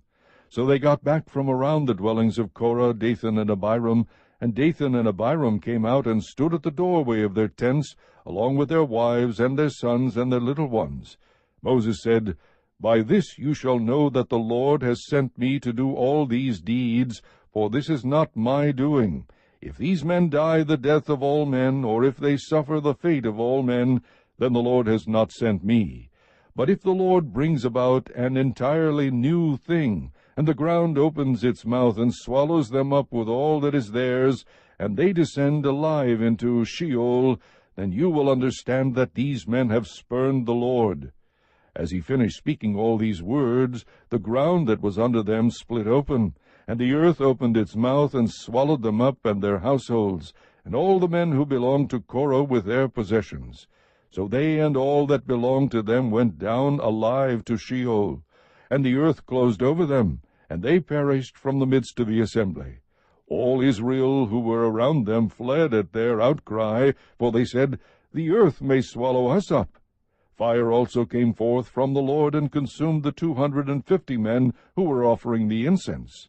Then the Lord spoke to Moses, saying, Say to Eleazar the son of Aaron the priest, that he shall take up the censers out of the midst of the blaze, for they are holy, and you scatter the burning coals abroad. As for the censers of these men who have sinned at the cost of their lives, let them be made into hammered sheets for a plating of the altar, since they did present them before the Lord, and they are holy, and they shall be for a sign to the sons of Israel. So Eleazar the priest took the bronze censers which the men who were burned had offered, and they hammered them out as a plating for the altar, as a reminder to the sons of Israel, that no layman who was not of the descendants of Aaron should come near to burn incense before the Lord, so that he will not become like Korah and his company, just as the Lord had spoken to him through Moses. But on the next day all the congregation of the sons of Israel grumbled against Moses and Aaron, saying, You are the ones who have caused the death of the Lord's people. It came about, however, when the congregation had assembled against Moses and Aaron, that they turned toward the tent of meeting. And behold, the cloud covered it, and the glory of the Lord appeared.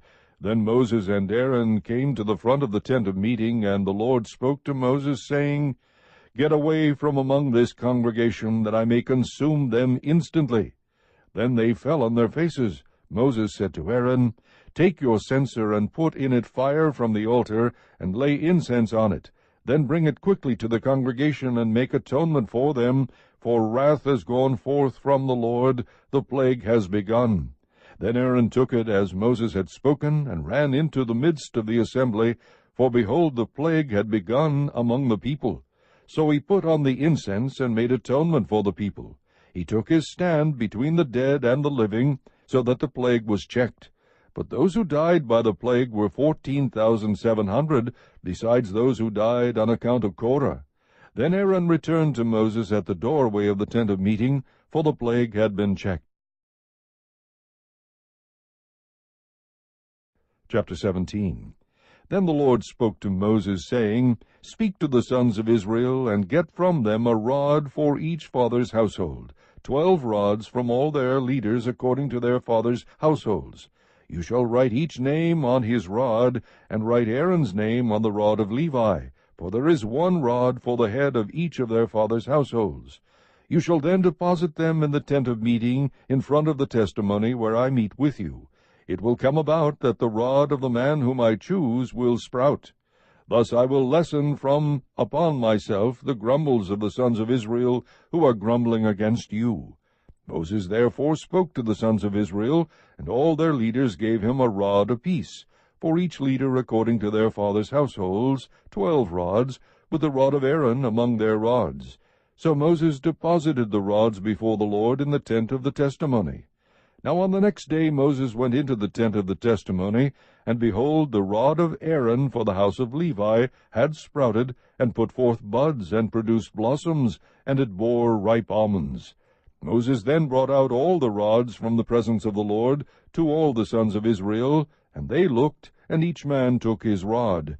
But the Lord said to Moses, Put back the rod of Aaron before the testimony, to be kept as a sign against the rebels, that you may put an end to their grumblings against me, so that they will not die. Thus Moses did just as the Lord had commanded him, so he did. Then the sons of Israel spoke to Moses, saying, Behold, we perish, we are dying, we are all dying. Every one who comes near to the tabernacle of the Lord must die. Are we to perish completely? Chapter 18. So the Lord said to Aaron, You and your sons and your father's household with you shall bear the guilt in connection with the sanctuary, and you and your sons with you shall bear the guilt in connection with your priesthood. But bring with you also your brothers, the tribe of Levi, the tribe of your father, that they may be joined with you and serve you, while you and your sons with you are before the tent of the testimony. And they shall thus attend to your obligation, and the obligation of all the tent, but they shall not come near to the furnishings of the sanctuary and the altar, or both they and you will die. They shall be joined with you and attend to the obligations of the tent of meeting, for all the service of the tent. But an outsider may not come near you. So you shall attend to the obligations of the sanctuary and the obligations of the altar, so that there will no longer be wrath on the sons of Israel. Behold, I myself have taken your fellow Levites from among the sons of Israel. They are a gift to you, dedicated to the Lord, to perform the service for the tent of meeting. But you and your sons with you shall attend to your priesthood for everything concerning the altar and inside the veil, and you are to perform service. I am giving you the priesthood as a bestowed service, but the outsider who comes near shall be put to death. Then the Lord spoke to Aaron, Now behold, I myself have given you charge of my offerings, even all the holy gifts of the sons of Israel I have given them to you as a portion, and to your sons as a perpetual allotment. This shall be yours from the most holy gifts reserved from the fire, every offering of theirs, even every grain offering, and every sin offering, and every guilt offering, which they shall render to me, shall be most holy for you and for your sons. As the most holy gifts you shall eat it, every male shall eat it, it shall be holy to you. This also is yours, the offering of their gift, even all the wave offerings of the sons of Israel. I have given them to you and to your sons and daughters with you as a perpetual allotment. Every one of your household who is clean may eat it, all the best of the fresh oil, and all the best of the fresh wine, and of the grain, the firstfruits of those which they give to the Lord, I give them to you. The first ripe fruits of all that is in their land, which they bring to the Lord, shall be yours. Every one of your household who is clean may eat it. Every devoted thing in Israel shall be yours. Every first issue of the womb of all flesh, whether man or animal, which they offer to the Lord, shall be yours. Nevertheless, the firstborn of man you shall surely redeem, and the firstborn of unclean animals you shall redeem. As to their redemption price, from a month old you shall redeem them by your valuation, 5 shekels in silver, according to the shekel of the sanctuary, which is 20 gerahs. But the firstborn of an ox, or the firstborn of a sheep, or the firstborn of a goat, you shall not redeem. They are holy. You shall sprinkle their blood on the altar, and shall offer up their fat in smoke as an offering by fire, for a soothing aroma to the Lord. Their meat shall be yours. It shall be yours like the breast of a wave offering, and like the right thigh. All the offerings of the holy gifts, which the sons of Israel offer to the Lord, I have given to you and your sons and your daughters with you as a perpetual allotment. It is an everlasting covenant of salt before the Lord to you and your descendants with you. Then the Lord said to Aaron, You shall have no inheritance in their land, nor own any portion among them. I am your portion, and your inheritance among the sons of Israel.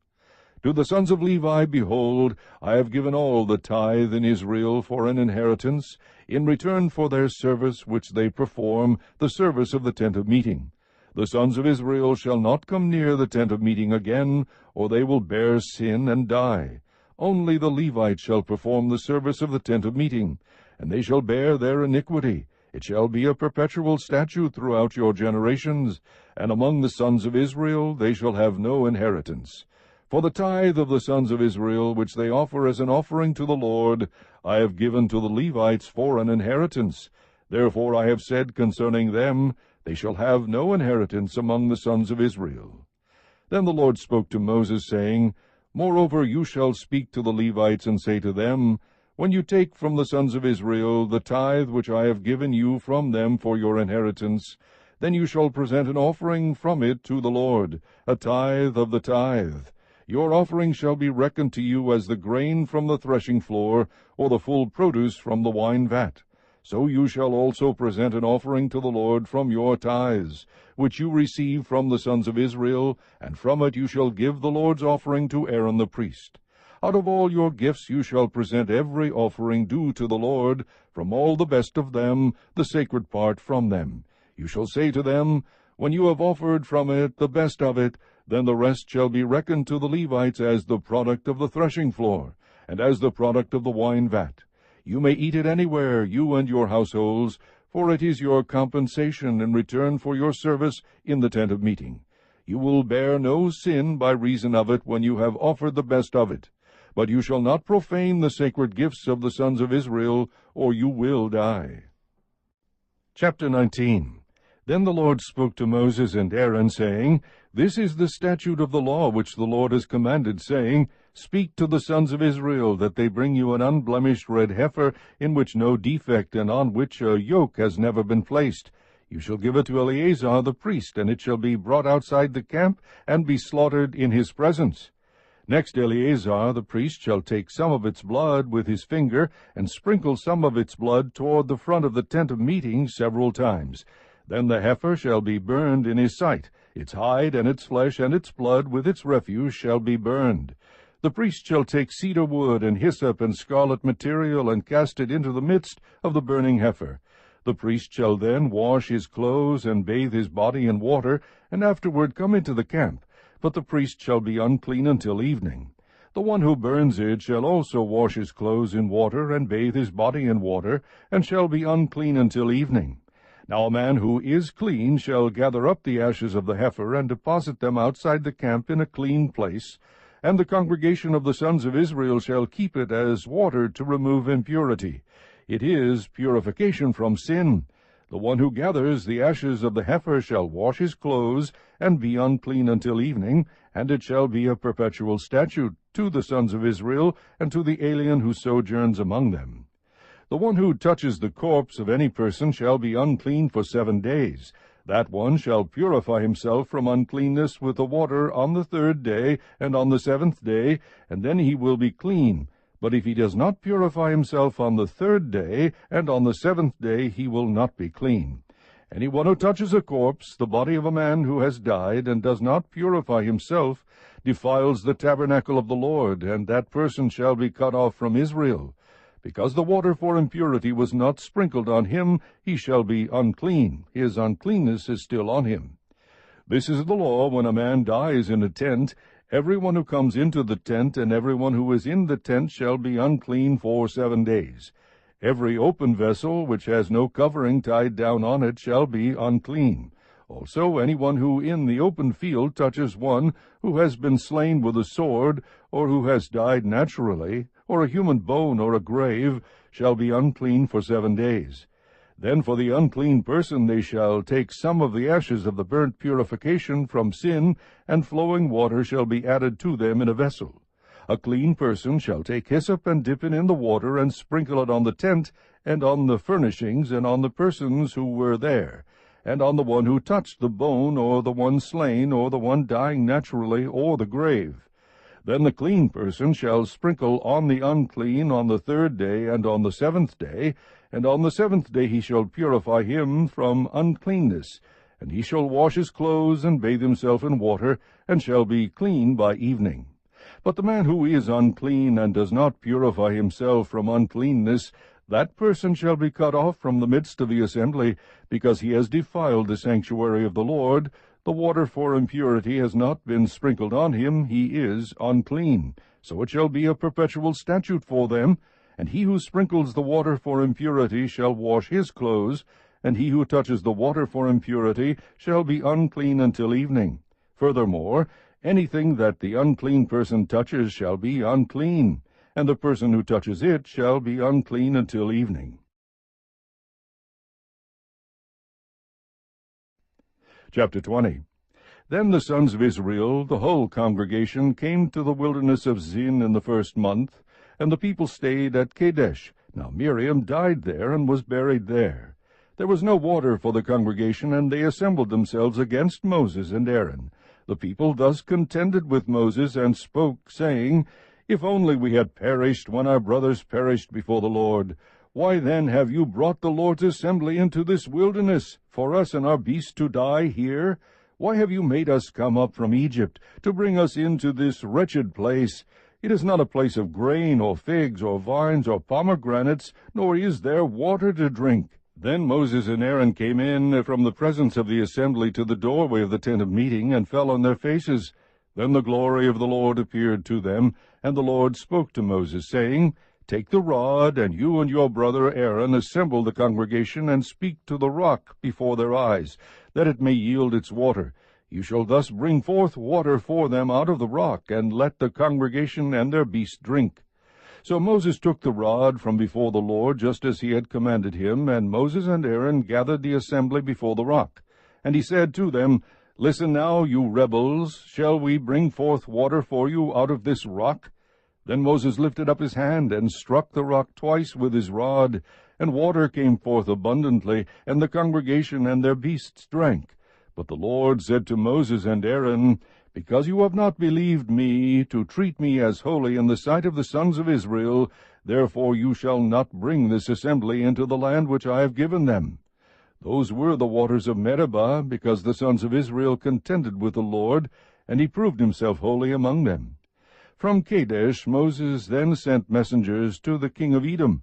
"Thus your brother Israel has said, You know all the hardship that has befallen us, that our fathers went down to Egypt, and we stayed in Egypt a long time, and the Egyptians treated us and our fathers badly.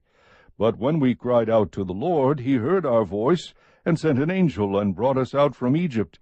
Now behold, we are at Kadesh, a town on the edge of your territory. Please let us pass through your land. We will not pass through field or through vineyard. We will not even drink water from a well. We will go along the king's highway, not turning to the right or left, until we pass through your territory." Edom, however, said to him, "You shall not pass through us, or I will come out with the sword against you." Again the sons of Israel said to him, "We will go up by the highway, and if I and my livestock do drink any of your water, then I will pay its price. Let me only pass through on my feet, nothing else." But he said, "You shall not pass through." And Edom came out against him with a heavy force and with a strong hand. Thus Edom refused to allow Israel to pass through his territory, so Israel turned away from him. Now when they set out from Kadesh, the sons of Israel, the whole congregation, came to Mount Hor. Then the Lord spoke to Moses and Aaron at Mount Hor by the border of the land of Edom, saying, "Aaron will be gathered to his people, for he shall not enter the land which I have given to the sons of Israel, because you rebelled against my command at the waters of Meribah. Take Aaron and his son Eleazar, and bring them up to Mount Hor, and strip Aaron of his garments, and put them on his son Eleazar. So Aaron will be gathered to his people, and will die there." So Moses did just as the Lord had commanded, and they went up to Mount Hor in the sight of all the congregation. After Moses had stripped Aaron of his garments and put them on his son Eleazar, Aaron died there on the mountain-top. Then Moses and Eleazar came down from the mountain. When all the congregation saw that Aaron had died, all the house of Israel wept for Aaron 30 days. Chapter 21. When the Canaanite, the king of Arad, who lived in the Negev, heard that Israel was coming by the way of Atharim, then he fought against Israel, and took some of them captive. So Israel made a vow to the Lord, and said, "If you will indeed deliver this people into my hand, then I will utterly destroy their cities." The Lord heard the voice of Israel, and delivered up the Canaanites. Then they utterly destroyed them and their cities. Thus the name of the place was called Hormah. Then they set out from Mount Hor by the way of the Red Sea to go around the land of Edom, and the people became impatient because of the journey. The people spoke against God and Moses. "Why have you brought us up out of Egypt to die in the wilderness? For there is no food and no water, and we loathe this miserable food." The Lord sent fiery serpents among the people, and they bit the people, so that many people of Israel died. So the people came to Moses and said, "We have sinned, because we have spoken against the Lord and you. Intercede with the Lord, that he may remove the serpents from us." And Moses interceded for the people. Then the Lord said to Moses, "Make a fiery serpent, and set it on a standard, and it shall come about that everyone who is bitten, when he looks at it, he will live." And Moses made a bronze serpent, and set it on the standard, and it came about that if a serpent bit any man, when he looked to the bronze serpent, he lived. Now the sons of Israel moved out and camped in Oboth. They journeyed from Oboth and camped at Ai Abarim in the wilderness, which is opposite Moab, to the east. From there they set out and camped in Wadi Zered. From there they journeyed and camped on the other side of the Arnon, which is in the wilderness that comes out of the border of the Amorites. For the Arnon is the border of Moab, between Moab and the Amorites. Therefore it is said in the book of the wars of the Lord, Waheb in Suphah, and the wadis of the Arnon, and the slope of the wadis that extends to the site of Ar, and leans to the border of Moab. From there they continued to Beer, that is the well, where the Lord said to Moses, Assemble the people, that I may give them water. Then Israel sang this song, Spring up, O well, sing to it, the well which the leaders sank, which the nobles of the people dug, with a scepter and with their staffs. And from the wilderness they continued to Mattanah, and from Mattanah to Nahalael, and from Nahalael to Bamoth, and from Bamoth to the valley that is in the land of Moab, at the top of Pisgah, which overlooks the wasteland.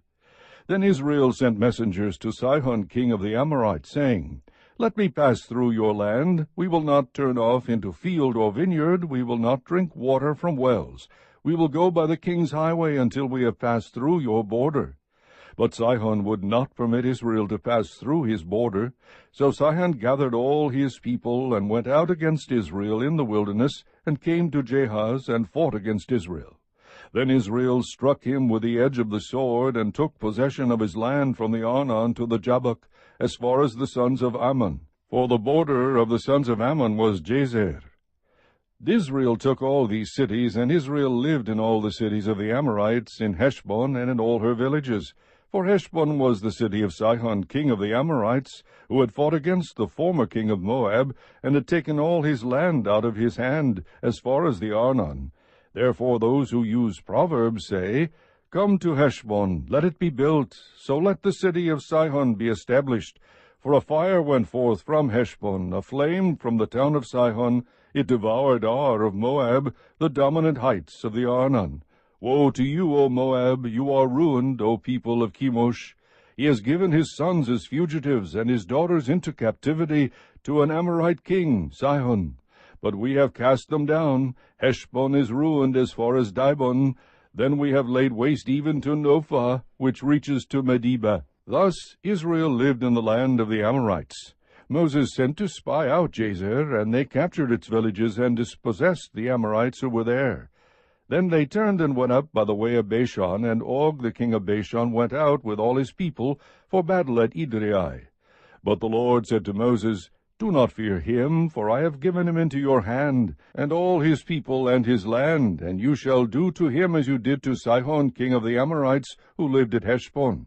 So they killed him and his sons and all his people, until there was no remnant left him, and they possessed his land.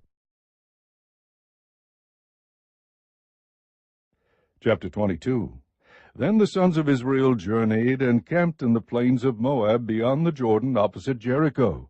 Now Balak the son of Zippor saw all that Israel had done to the Amorites, so Moab was in great fear because of the people, for they were numerous. And Moab was in dread of the sons of Israel. Moab said to the elders of Midian, Now this horde will lick up all that is around us, as the ox licks up the grass of the field. And Balak the son of Zippor was king of Moab at that time. So he sent messengers to Balaam the son of Beor at Pethor, which is near the river, in the land of the sons of his people, to call him, saying, Behold, a people came out of Egypt. Behold, they cover the surface of the land, and they are living opposite me. Now therefore, please come, curse this people for me, since they are too mighty for me. Perhaps I may be able to defeat them and drive them out of the land. For I know that he whom you bless is blessed, and he whom you curse is cursed. So the elders of Moab and the elders of Midian departed with the fees for divination in their hand. And they came to Balaam, and repeated Balak's words to him. He said to them, Spend the night here, and I will bring word back to you as the Lord may speak to me. And the leaders of Moab stayed with Balaam. Then God came to Balaam and said, Who are these men with you? Balaam said to God, Balak the son of Zippor, king of Moab, has sent word to me. Behold, there is a people who came out of Egypt, and they cover the surface of the land. Now come, curse them for me. Perhaps I may be able to fight against them and drive them out. God said to Balaam, Do not go with them. You shall not curse the people, for they are blessed. So Balaam arose in the morning and said to Balak's leaders, "Go back to your land, for the Lord has refused to let me go with you." The leaders of Moab arose and went to Balak and said, "Balaam refused to come with us." Then Balak again sent leaders, more numerous and more distinguished than the former. They came to Balaam and said to him, "Thus says Balak the son of Zippor, Let nothing, I beg you, hinder you from coming to me, for I will indeed honor you richly, and I will do whatever you say to me. Please come then, curse this people for me." Balaam replied to the servants of Balak, "Though Balak were to give me his house full of silver and gold, I could not do anything, either small or great, contrary to the command of the Lord my God. Now, please, you also stay here tonight, and I will find out what else the Lord will speak to me." God came to Balaam at night and said to him, "If the men have come to call you, rise up and go with them, but only the word which I speak to you shall you do." So Balaam arose in the morning and saddled his donkey and went with the leaders of Moab. But God was angry because he was going, and the angel of the Lord took his stand in the way as an adversary against him. Now he was riding on his donkey, and his 2 servants were with him. When the donkey saw the angel of the Lord standing in the way with his drawn sword in his hand, the donkey turned off from the way and went into the field. But Balaam struck the donkey to turn her back into the way. Then the angel of the Lord stood in a narrow path of the vineyards, with a wall on this side and a wall on that side. When the donkey saw the angel of the Lord, she pressed herself to the wall, and pressed Balaam's foot against the wall, so he struck her again. The angel of the Lord went further, and stood in a narrow place, where there was no way to turn to the right hand or the left. When the donkey saw the angel of the Lord, she lay down unto Balaam. So Balaam was angry, and struck the donkey with his stick. And the Lord opened the mouth of the donkey, and she said to Balaam, "What have I done to you, that you have struck me these 3 times? Then Balaam said to the donkey, "Because you have made a mockery of me. If there had been a sword in my hand, I would have killed you by now." The donkey said to Balaam, "Am I not your donkey, on which you have ridden all your life to this day? Have I ever been accustomed to do so to you?" And he said, "No." Then the Lord opened the eyes of Balaam, and he saw the angel of the Lord standing in the way with his drawn sword in his hand, and he bowed all the way to the ground.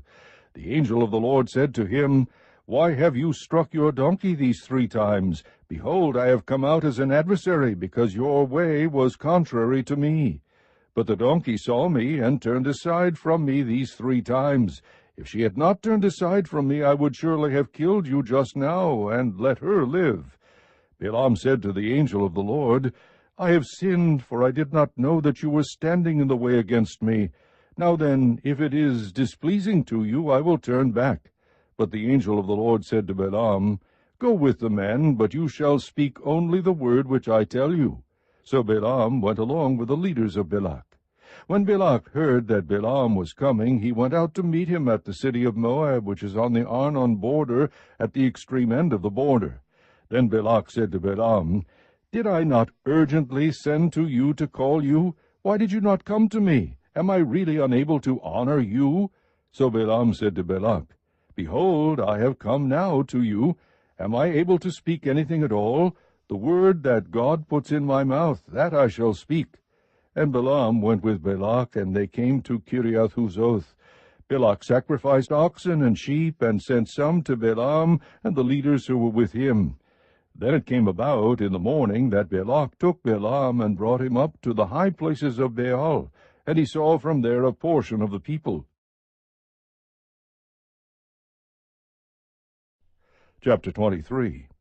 Then Balaam said to Balak, "Build 7 altars for me here, and prepare 7 bulls and 7 rams for me here." Balak did just as Balaam had spoken, and Balak and Balaam offered up a bull and a ram on each altar. Then Balaam said to Balak, "Stand beside your burnt offering, and I will go. Perhaps the Lord will come to meet me, and whatever he shows me I will tell you."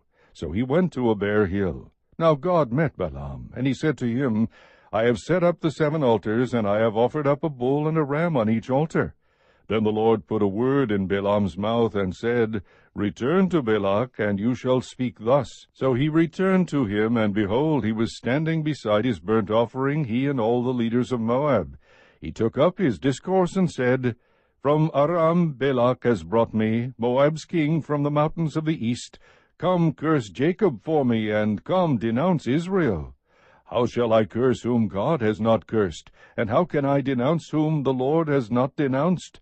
As I see him from the top of the rocks, and I look at him from the hills, behold, a people who dwells apart, and will not be reckoned among the nations. Who can count the dust of Jacob, or number the fourth part of Israel? Let me die the death of the upright, and let my end be like this. Then Balak said to Balaam, What have you done to me? I took you to curse my enemies, but behold, you have actually blessed them. He replied, Must I not be careful to speak what the Lord puts in my mouth? Then Balak said to him, Please come with me to another place from where you may see them, although you will only see the extreme end of them, and will not see all of them, and curse them for me from there. So he took him to the field of Zophim, to the top of Pisgah, and built 7 altars, and offered a bull and a ram on each altar. And he said to Balak, Stand here beside your burnt offering, while I myself meet the Lord over there. Then the Lord met Balaam, and put a word in his mouth, and said, Return to Balak, and thus you shall speak. He came to him, and behold, he was standing beside his burnt offering, and the leaders of Moab with him. And Balak said to him, What has the Lord spoken? Then he took up his discourse, and said, Arise, O Balak, and hear. Give ear to me, O son of Zippor. God is not a man that he should lie, nor a son of man that he should repent. Has he said, and will he not do it? Or has he spoken, and will he not make it good? Behold, I have received a command to bless. When he has blessed, then I cannot revoke it. He has not observed misfortune in Jacob, nor has he seen trouble in Israel. The Lord his God is with him, and the shout of a king is among them. God brings them out of Egypt. He is for them like the horns of the wild ox. For there is no omen against Jacob, nor is there any divination against Israel. At the proper time it shall be said to Jacob and to Israel, What God has done. Behold, a people rises like a lioness, and as a lion it lifts itself. It will not lie down until it devours the prey, and drinks the blood of the slain. Then Balak said to Balaam, Do not curse them at all, nor bless them at all. But Balaam replied to Balak, Did I not tell you, whatever the Lord speaks, that I must do? Then Balak said to Balaam, Please come, I will take you to another place. Perhaps it will be agreeable with God that you curse them for me from there. So Balak took Balaam to the top of Peor, which overlooks the wasteland. Balaam said to Balak, Build 7 altars for me here, and prepare 7 bulls and 7 rams for me here. Balak did just as Balaam had said, and offered up a bull and a ram on each altar. Chapter 24. When Balaam saw that it pleased the Lord to bless Israel, he did not go as at other times to seek omens, but he set his face toward the wilderness. And Balaam lifted up his eyes, and saw Israel camping tribe by tribe, and the Spirit of God came upon him. He took up his discourse, and said, The oracle of Balaam the son of Beor, and the oracle of the man whose eye is opened, the oracle of him who hears the words of God, who sees the vision of the Almighty, falling down, yet having his eyes uncovered. How fair are your tents, O Jacob, your dwellings, O Israel! Like valleys that stretch out, like gardens beside the river, like aloes planted by the Lord, like cedars beside the waters. Water will flow from his buckets, and his seed will be by many waters. And his king shall be higher than Agag, and his kingdom shall be exalted. God brings him out of Egypt. He is for him like the horns of the wild ox. He will devour the nations who are his adversaries, and will crush their bones in pieces, and shatter them with his arrows. He couches, he lies down as a lion, and as a lion who dares rouse him. Blessed is everyone who blesses you, and cursed is everyone who curses you. Then Balak's anger burned against Balaam, and he struck his hands together, and Balak said to Balaam, I called you to curse my enemies, but behold, you have persisted in blessing them these 3 times. Therefore flee to your place now. I said I would honor you greatly, but behold, the Lord has held you back from honor." Balaam said to Balak, "Did I not tell your messengers whom you had sent to me, saying, Though Balak were to give me his house full of silver and gold, I could not do anything contrary to the command of the Lord, either good or bad, of my own accord? What the Lord speaks, that I will speak. And now, behold, I am going to my people. Come, and I will advise you what this people will do to your people in the days to come." He took up his discourse and said, "The oracle of Balaam the son of Beor, and the oracle of the man whose eye is opened, the oracle of him who hears the words of God and knows the knowledge of the Most High, who sees the vision of the Almighty, falling down, yet having his eyes uncovered. I see him, but not now. I behold him, but not near. A star shall come forth from Jacob, a scepter shall rise from Israel, and shall crush through the forehead of Moab, and tear down all the sons of Sheth. Edom shall be a possession, Seir, its enemies, also will be a possession, while Israel performs valiantly. One from Jacob shall have dominion, and will destroy the remnant from the city." And he looked at Amalek, and took up his discourse, and said, "Amalek was the first of the nations, but his end shall be destruction." And he looked at the Kenite, and took up his discourse, and said, "Your dwelling place is enduring, and your nest is set in the cliff. Nevertheless, Cain will be consumed. How long will Asher keep you captive?"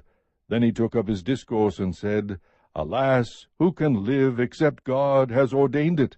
But ships shall come from the coast of Kittim, and they shall afflict Asher, and will afflict Eber, so they also will come to destruction."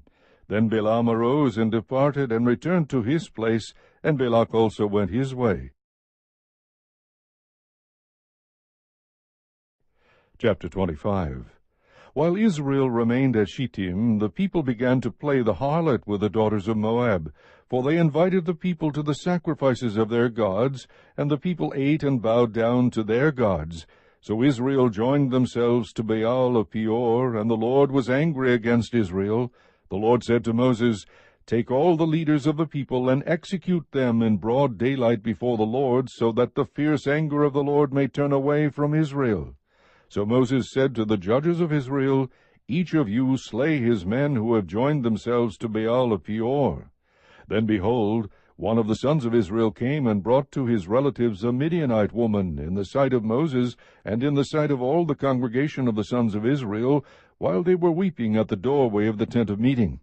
When Phinehas the son of Eleazar, the son of Aaron the priest, saw it, he arose from the midst of the congregation, and took a spear in his hand, and he went after the man of Israel into the tent, and pierced both of them through, the man of Israel and the woman, through the body. So the plague on the sons of Israel was checked. Those who died by the plague were 24,000. Then the Lord spoke to Moses, saying, "Phinehas the son of Eleazar, the son of Aaron the priest, has turned away my wrath from the sons of Israel, in that he was jealous with my jealousy among them, so that I did not destroy the sons of Israel in my jealousy. Therefore say, Behold, I give him my covenant of peace, and it shall be for him and his descendants after him a covenant of perpetual priesthood, because he was jealous for his God, and made atonement for the sons of Israel." Now the name of the slain man of Israel, who was slain with the Midianite woman, was Zimri the son of Salu, a leader of a father's household among the Simeonites. The name of the Midianite woman who was slain was Cozbi, the daughter of Zur, who was head of the people of a father's household in Midian. Then the Lord spoke to Moses, saying, "Be hostile to the Midianites, and strike them, for they have been hostile to you with their tricks, with which they have deceived you in the affair of Peor, and in the affair of Cozbi, the daughter of the leader of Midian, their sister, who was slain on the day of the plague because of Peor." Chapter 26. Then it came about after the plague that the Lord spoke to Moses and to Eleazar the son of Aaron the priest, saying, "Take a census of all the congregation of the sons of Israel from 20 years old and upward by their fathers' households, whoever is able to go out to war in Israel. So Moses and Eleazar the priest spoke with them in the plains of Moab by the Jordan at Jericho, saying, Take a census of the people from 20 years old and upward, as the Lord has commanded Moses. Now the sons of Israel who came out of the land of Egypt were Reuben, Israel's firstborn, the sons of Reuben, of Hanoch, the family of the Hanochites, of Palu, the family of the Paluites, of Hezron, the family of the Hezronites, of Carmi, the family of the Carmites. These are the families of the Reubenites, and those who were numbered of them were 43,730. The son of Palu, Eliab, the sons of Eliab, Nemuel, and Dathan and Abiram. These are the Dathan and Abiram who were called by the congregation, who contended against Moses and against Aaron in the company of Korah, when they contended against the Lord, and the earth opened its mouth and swallowed them up along with Korah, when that company died, when the fire devoured 250 men, so that they became a warning. The sons of Korah, however, did not die. The sons of Simeon, according to their families, of Nemuel, the family of the Nemuelites, of Jamin, the family of the Jaminites, of Jachin, the family of the Jachinites, of Zerah, the family of the Zerahites, of Shaul, the family of the Shaulites. These are the families of the Simeonites, 22,200. The sons of Gad, according to their families, of Zephon, the family of the Zephonites, of Haggai, the family of the Haggites, of Shunai, the family of the Shunites, of Ozni, the family of the Oznites, of Eri, the family of the Erites, of Arad, the family of the Aradites, of Areli, the family of the Arelites. These are the families of the sons of Gad, according to those who were numbered of them, 40,500. The sons of Judah were and Onan, but and Onan died in the land of Canaan. The sons of Judah, according to their families, were of Shelah, the family of the Shelanites, of Perez, the family of the Perizzites, of Zerah, the family of the Zerahites. The sons of Perez were of Hezron, the family of the Hezronites, of Hamul, the family of the Hamulites. These are the families of Judah, according to those who were numbered of them, 76,500. The sons of Issachar, according to their families, of Tola, the family of the Tolaites, of Puvah, the family of the Punites, of Jashub, the family of the Jashubites, of Shimron, the family of the Shimronites. These are the families of Issachar, according to those who were numbered of them, 64,300. The sons of Zebulun, according to their families, of Sered, the family of the Seredites, of Elon, the family of the Elonites, of Jalil, the family of the Jalilites. These are the families of the Zebulunites, according to those who were numbered of them, 60,500. The sons of Joseph, according to their families, Manasseh and Ephraim. The sons of Manasseh, of Machir, the family of the Machirites, and Machir became the father of Gilead, the family of the Gileadites. These are the sons of Gilead, of Izer, the family of the Izerites, of Helek, the family of the Helekites, and of Asriel, the family of the Asrielites, and of Shechem, the family of the Shechemites, and of Shemida, the family of the Shemidaites, and of Hepher, the family of the Hepherites.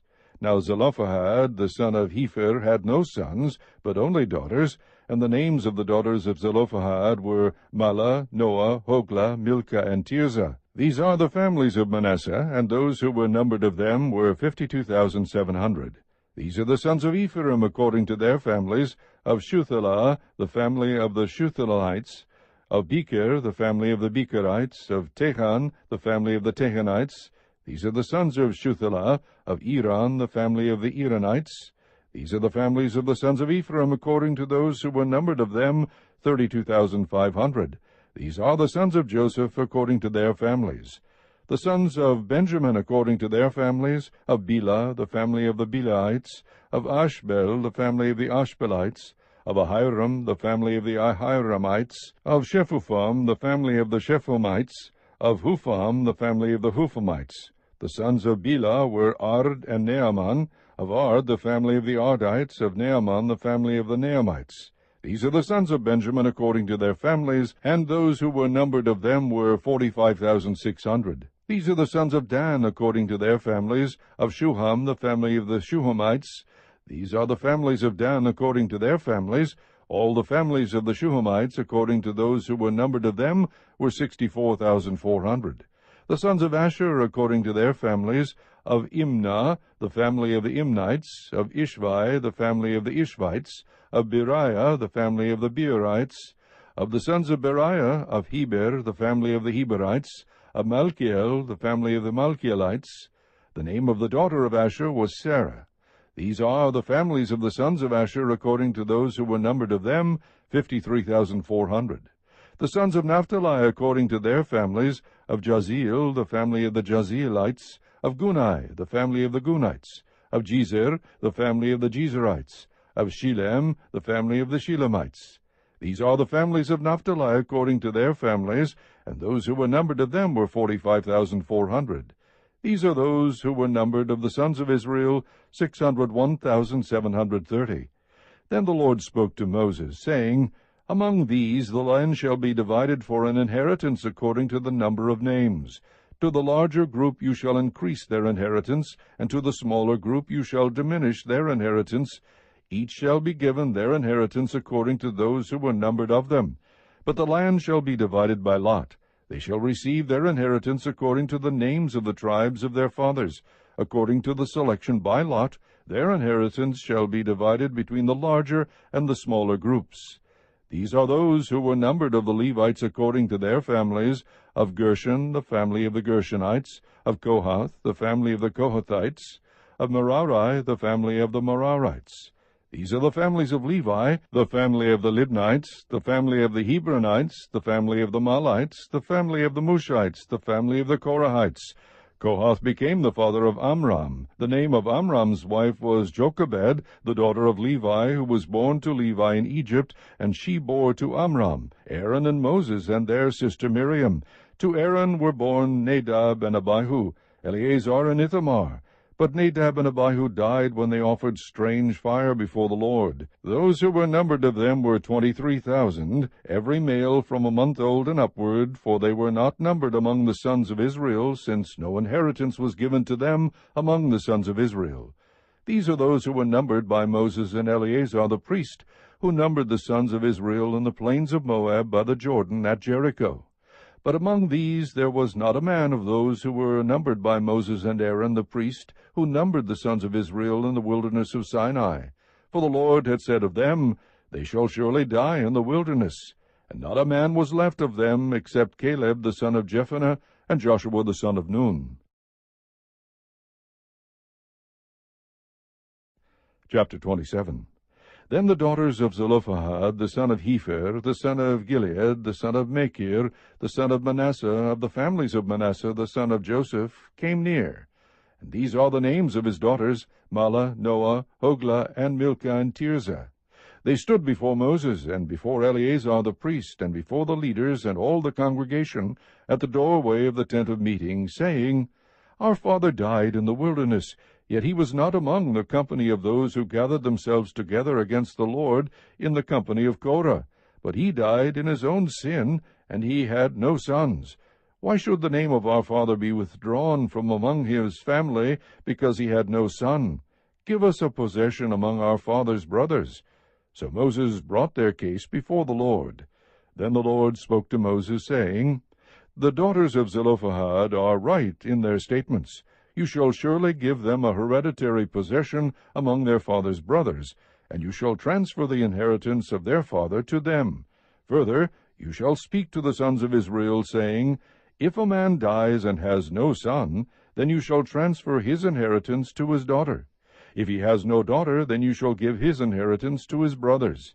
If he has no brothers, then you shall give his inheritance to his father's brothers. If his father has no brothers, then you shall give his inheritance to his nearest relative in his own family, and he shall possess it. And it shall be a statutory ordinance to the sons of Israel, just as the Lord commanded Moses. Then the Lord said to Moses, Go up to this mountain of Abarim, and see the land which I have given to the sons of Israel. When you have seen it, you too will be gathered to your people, as Aaron your brother was. For in the wilderness of Zin, during the strife of the congregation, you rebelled against my command to treat me as holy before their eyes at the water. These are the waters of Meribah of Kadesh in the wilderness of Zin. Then Moses spoke to the Lord, saying, May the Lord, the God of the spirits of all flesh, appoint a man over the congregation, who will go out and come in before them, and who will lead them out and bring them in, so that the congregation of the Lord will not be like sheep which have no shepherd. So the Lord said to Moses, Take Joshua the son of Nun, a man in whom is the Spirit, and lay your hand on him, and have him stand before Eleazar the priest, and before all the congregation, and commission him in their sight. You shall put some of your authority on him, in order that all the congregation of the sons of Israel may obey him. Moreover, he shall stand before Eleazar the priest, who shall inquire for him by the judgment of the Urim before the Lord. At his command they shall go out, and at his command they shall come in, both he and the sons of Israel with him, even all the congregation.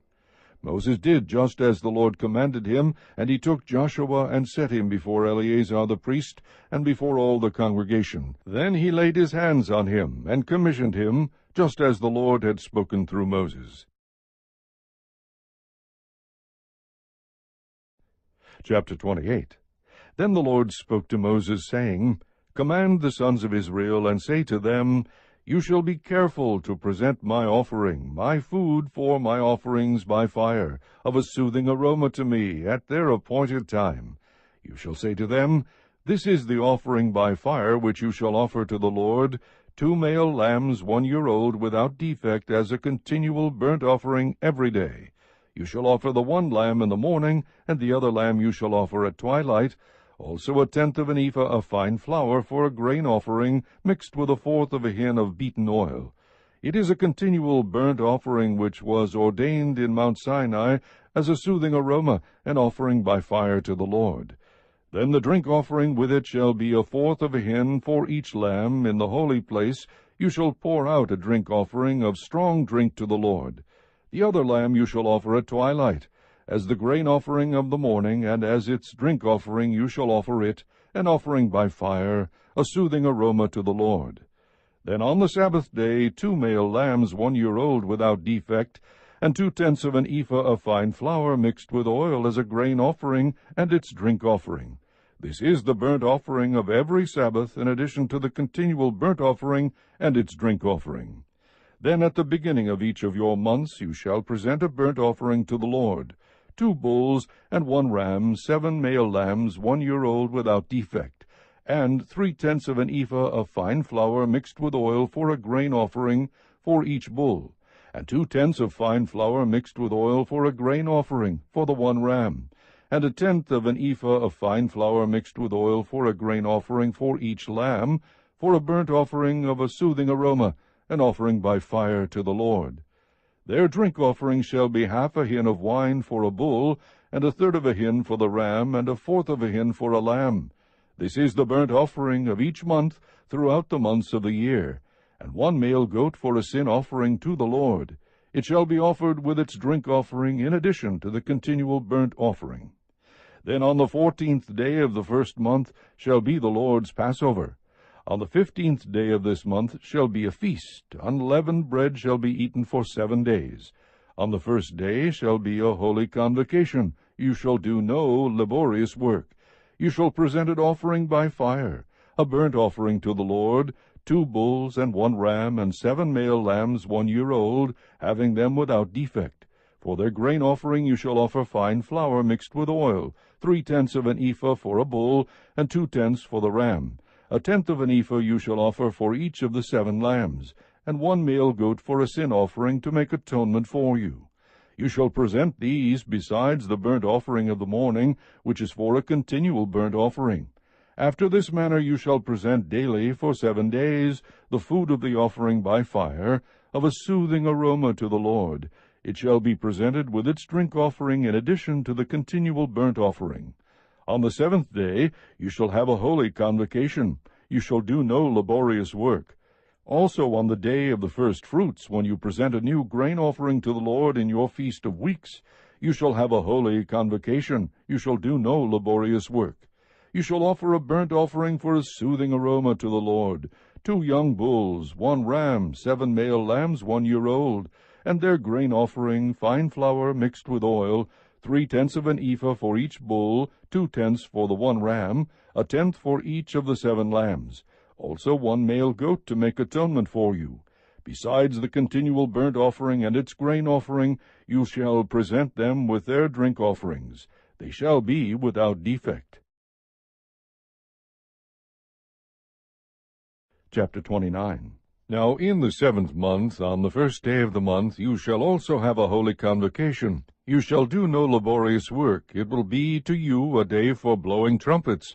You shall offer a burnt offering as a soothing aroma to the Lord, 1 bull, 1 ram, and 7 male lambs 1 year old without defect. Also their grain offering, fine flour mixed with oil, 3/10 of an ephah for the bull, 2/10 for the ram, and 1/10 for each of the 7 lambs. Offer 1 male goat for a sin offering to make atonement for you, besides the burnt offering of the new moon and its grain offering, and the continual burnt offering and its grain offering, and their drink offerings according to their ordinance, for a soothing aroma, an offering by fire to the Lord. Then on the 10th day of the 7th month you shall have a holy convocation, and you shall humble yourselves. You shall not do any work.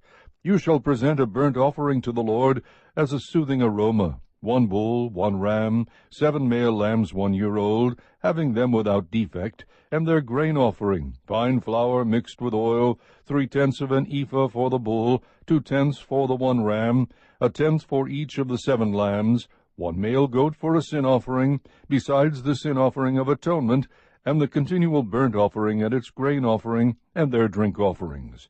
Then on the 15th day of the 7th month you shall have a holy convocation. You shall do no laborious work, and you shall observe a feast to the Lord for 7 days. You shall present a burnt offering, an offering by fire, as a soothing aroma to the Lord, 13 bulls, 2 rams, 14 male lambs 1 year old, which are without defect, and their grain offering, fine flour mixed with oil, 3/10 of an ephah for each of the 13 bulls, 2/10 for each of the 2 rams, and 1/10 for each of the 14 lambs, and 1 male goat for a sin offering, besides the continual burnt offering, its grain offering, and its drink offering. Then on the 2nd day 12 bulls, 2 rams, 14 male lambs 1 year old without defect, and their grain offering and their drink offerings for the bulls, for the rams, and for the lambs, by their number according to the ordinance, and 1 male goat for a sin offering, besides the continual burnt offering, and its grain offering, and their drink offerings. Then on the 3rd day 11 bulls, 2 rams, 14 male lambs 1 year old without defect, and their grain offering and their drink offerings for the bulls, for the rams, and for the lambs, by their number according to the ordinance, and 1 male goat for a sin offering, besides the continual burnt offering, and its grain offering, and its drink offering. Then on the 4th day 10 bulls, 2 rams, 14 male lambs 1 year old without defect, their grain offering and their drink offerings for the bulls, for the rams, and for the lambs, by their number according to the ordinance, and 1 male goat for a sin offering, besides the continual burnt offering, its grain offering, and its drink offering. Then on the 5th day 9 bulls, 2 rams, 14 male lambs 1 year old without defect, and their grain offering and their drink offerings for the bulls, for the rams, and for the lambs, by their number according to the ordinance, and 1 male goat for a sin offering, besides the continual burnt offering, and its grain offering, and its drink offering. Then on the 6th day 8 bulls, 2 rams, 14 male lambs 1 year old without defect, and their grain offering and their drink offerings for the bulls, for the rams, and for the lambs, by their number according to the ordinance, and 1 male goat for a sin offering, besides the continual burnt offering, its grain offering, and its drink offerings. Then on the 7th day 7 bulls, 2 rams, 14 male lambs 1 year old without defect, and their grain offering and their drink offerings for the bulls, for the rams, and for the lambs, by their number according to the ordinance, and 1 male goat for a sin offering, besides the continual burnt offering, its grain offering, and its drink offering.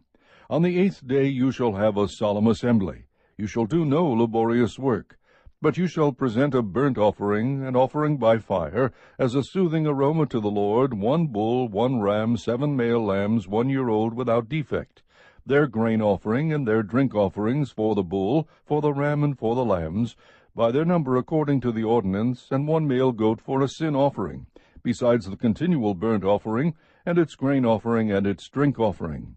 You shall present these to the Lord at your appointed times, besides your votive offerings and your freewill offerings, for your burnt offerings and for your grain offerings, and for your drink offerings and for your peace offerings. Moses spoke to the sons of Israel in accordance with all that the Lord had commanded Moses. Chapter 30. Then Moses spoke to the heads of the tribes of the sons of Israel, saying, This is the word which the Lord has commanded. If a man makes a vow to the Lord, or takes an oath to bind himself with a binding obligation, he shall not violate his word. He shall do according to all that proceeds out of his mouth.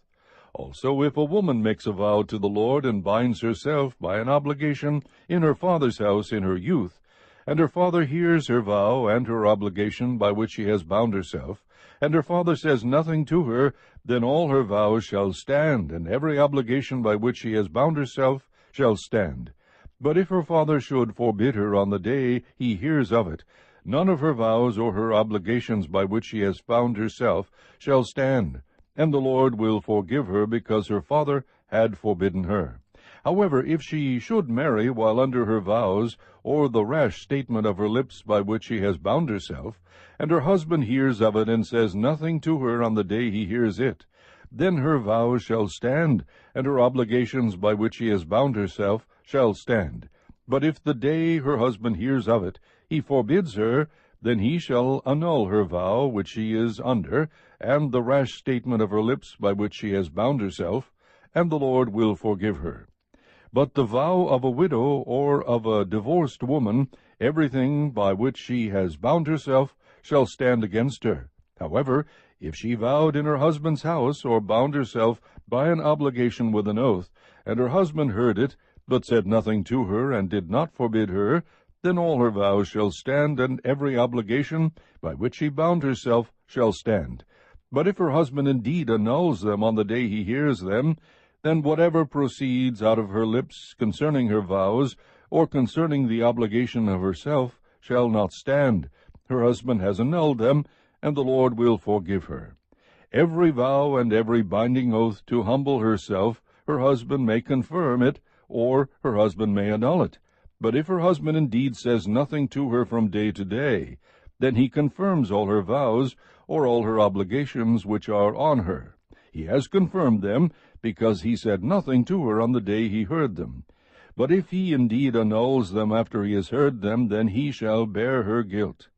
These are the statutes which the Lord commanded Moses, as between a man and his wife, and as between a father and his daughter, while she is in her youth in her father's house. Chapter 31. Then the Lord spoke to Moses, saying, Take full vengeance for the sons of Israel on the Midianites. Afterward you will be gathered to your people. Moses spoke to the people, saying, Arm men from among you for the war, that they may go against Midian to execute the Lord's vengeance on Midian. 1,000 from each tribe of all the tribes of Israel you shall send to the war. So there were furnished from the thousands of Israel 1,000 from each tribe, 12,000 armed for war. Moses sent them, 1,000 from each tribe, to the war, and Phinehas the son of Eleazar the priest to the war with them, and the holy vessels and the trumpets for the alarm in his hand. So they made war against Midian, just as the Lord had commanded Moses, and they killed every male. They killed the kings of Midian, along with the rest of their slain, Evi and Rechem and Zur and Hur and Reba, the 5 kings of Midian. They also killed Balaam the son of Beor with the sword. The sons of Israel captured the women of Midian and their little ones, and all their cattle and all their flocks and all their goods they plundered. Then they burned all their cities where they lived, and all their camps with fire. They took all the spoil and all the prey, both of man and of beast. They brought the captives and the prey and the spoil to Moses, and to Eleazar the priest, and to the congregation of the sons of Israel, to the camp at the plains of Moab, which are by the Jordan opposite Jericho. Moses and Eleazar the priest and all the leaders of the congregation went out to meet them outside the camp. Moses was angry with the officers of the army, the captains of thousands and the captains of hundreds, who had come from service in the war. Then Moses said to them, Have you spared all the women? Behold, these caused the sons of Israel, through the counsel of Balaam, to trespass against the Lord in the matter of Peor. So the plague was among the congregation of the Lord. Now therefore kill every male among the little ones, and kill every woman who has known man intimately. But all the girls who have not known man intimately spare for yourselves. And you camp outside the camp 7 days. Whoever has killed any person, and whoever has touched any slain, purify yourselves, you and your captives, on the 3rd day and on the 7th day.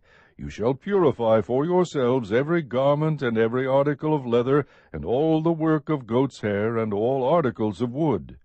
Then Eleazar the priest said to the men of war who had gone to battle, This is the statute of the law which the Lord has commanded Moses.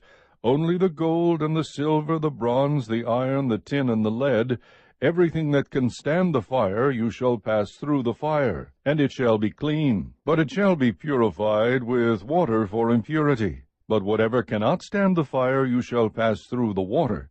And you shall wash your clothes on the 7th day, and be clean, and afterward you may enter the camp. Then the Lord spoke to Moses, saying, You and Eleazar the priest, and the heads of the fathers' households of the congregation, take account of the booty that was captured, both of man and of animal, and divide the booty between the warriors who went out to battle and all the congregation. Levy a tax for the Lord from the men of war who went out to battle, 1 in 500 of the persons, and of the cattle, and of the donkeys, and of the sheep. Take it from their half, and give it to Eleazar the priest, as an offering to the Lord. From the sons of Israel's half you shall take 1 drawn out of every 50 of the persons, of the cattle, of the donkeys, and of the sheep, from all the animals, and give them to the Levites who keep charge of the tabernacle of the Lord. Moses and Eleazar the priest did just as the Lord had commanded Moses. Now the booty that remained from the spoil which the men of war had plundered was 675,000 sheep, and 72,000 cattle, and 61,000 donkeys, and of human beings, of the women who had not known man intimately, all the persons were 32,000. The half, the portion of those who went out to war, was as follows. The number of sheep was 337,500, and the Lord's levy of the sheep was 675, and the cattle were 36,000, from which the Lord's levy was 72. And the donkeys were 30,500, from which the Lord's levy was 61, and the human beings were 16,000, from whom the Lord's levy was 32 persons. Moses gave the levy which was the Lord's offering to Eleazar the priest, just as the Lord had commanded Moses. As for the sons of Israel's half, which Moses separated from the men who had gone to war, now the congregation's half was 337,500 sheep, and 36,000 cattle, and 30,500 donkeys, and the human beings were 16,000. And from the sons of Israel's half Moses took 1 drawn out of every 50, both of man and of animals, and gave them to the Levites, who kept charge of the tabernacle of the Lord, just as the Lord had commanded Moses. Then the officers who were over the thousands of the army, the captains of thousands and the captains of hundreds, approached Moses. And they said to Moses, Your servants have taken a census of men of war who are in our charge, and no man of us is missing. So we have brought as an offering to the Lord what each man found, articles of gold, armlets and bracelets, signet rings, earrings, and necklaces, to make atonement for ourselves before the Lord. Moses and Eleazar the priest took the gold from them, all kinds of wrought articles. All the gold of the offering which they offered up to the Lord from the captains of thousands and the captains of hundreds was 16,750 shekels. The men of war had taken booty, every man for himself. So Moses and Eleazar the priest took the gold from the captains of thousands and of hundreds, and brought it to the tent of meeting as a memorial for the sons of Israel before the Lord. Chapter 32. Now the sons of Reuben and the sons of Gad had an exceedingly large number of livestock. So when they saw the land of Jazer and the land of Gilead, that it was indeed a place suitable for livestock, the sons of Gad and the sons of Reuben came and spoke to Moses and to Eleazar the priest, and to the leaders of the congregation, saying, Ataroth, Dibon, Jazer, Nimrah, Heshbon, Elealeh, Sebam, Nebo, and Beon, The land which the Lord conquered before the congregation of Israel is a land for livestock, and your servants have livestock. They said, If we have found favor in your sight, let this land be given to your servants as a possession. Do not take us across the Jordan. But Moses said to the sons of Gad and to the sons of Reuben, Shall your brothers go to war while you yourselves sit here? Now why are you discouraging the sons of Israel from crossing over into the land which the Lord has given them? This is what your fathers did when I sent them from Kadesh Barnea to see the land. For when they went up to the valley of Eshcol and saw the land, they discouraged the sons of Israel, so that they did not go into the land which the Lord had given them. So the Lord's anger burned in that day, and he swore, saying, None of the men who came up from Egypt from 20 years old and upward shall see the land which I swore to Abraham, to Isaac, and to Jacob, for they did not follow me fully, except Caleb the son of Jephunneh the Kenizzite, and Joshua the son of Nun, for they have followed the Lord fully. So the Lord's anger burned against Israel, and he made them wander in the wilderness 40 years, until the entire generation of those who had done evil in the sight of the Lord was destroyed. Now behold, you have risen up in your father's place, a brood of sinful men, to add still more to the burning anger of the Lord against Israel. For if you turn away from following him, he will once more abandon them in the wilderness, and you will destroy all these people. Then they came near to him and said, We will build here sheepfolds for our livestock and cities for our little ones, but we ourselves will be armed, ready to go before the sons of Israel, until we have brought them to their place, while our little ones live in the fortified cities, because of the inhabitants of the land. We will not return to our homes until every one of the sons of Israel has possessed his inheritance. For we will not have an inheritance with them on the other side of the Jordan and beyond, because our inheritance has fallen to us on this side of the Jordan toward the east. If you will do this, if you will arm yourselves before the Lord for the war, and all of you armed men cross over the Jordan before the Lord until he has driven his enemies out from before him, and the land is subdued before the Lord, then afterward you shall return and be free of obligation toward the Lord and toward Israel, and this land shall be yours for a possession before the Lord. But if you will not do so, behold, you have sinned against the Lord, and be sure your sin will find you out. Build yourselves cities for your little ones, and sheepfolds for your sheep, and do what you have promised. The sons of Gad and the sons of Reuben spoke to Moses, saying, Your servants will do just as my Lord commands. Our little ones, our wives, our livestock, and all our cattle shall remain there in the cities of Gilead, while your servants, every one who is armed for war, will cross over in the presence of the Lord to battle, just as my Lord says. So Moses gave command concerning them to Eleazar the priest, and to Joshua the son of Nun, and to the heads of the fathers' households of the tribes of the sons of Israel. Moses said to them, If the sons of Gad and the sons of Reuben, every one who is armed for battle, will cross with you over the Jordan in the presence of the Lord, and the land is subdued before you, then you shall give them the land of Gilead for a possession. But if they will not cross over with you armed, they shall have possessions among you in the land of Canaan. The sons of Gad and the sons of Reuben answered, saying, As the Lord has said to your servants, so we will do. We ourselves will cross over, armed in the presence of the Lord, into the land of Canaan, and the possession of our inheritance shall remain with us across the Jordan. So Moses gave to them, the sons of Gad, and to the sons of Reuben, and to the half-tribe of Joseph's son Manasseh, the kingdom of Sihon, king of the Amorites, and the kingdom of Og, the king of Bashan, the land with its cities, with their territories, the cities of the surrounding land.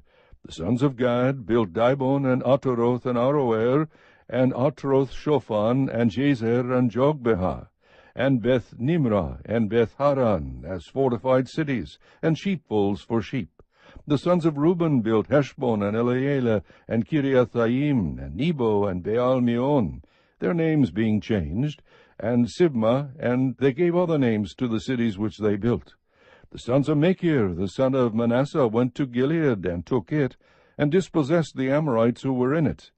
So Moses gave Gilead to Machir the son of Manasseh, and he lived in it. Jair the son of Manasseh went and took its towns, and called them Havoth-Jair, Noba went and took Kenath and its villages, and called it Noba after his own name.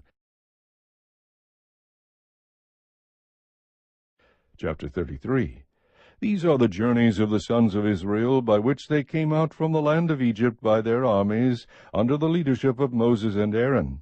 Moses recorded their starting places according to their journeys by the command of the Lord, and these are their journeys according to their starting places. They journeyed from Ramses in the 1st month, on the 15th day of the 1st month.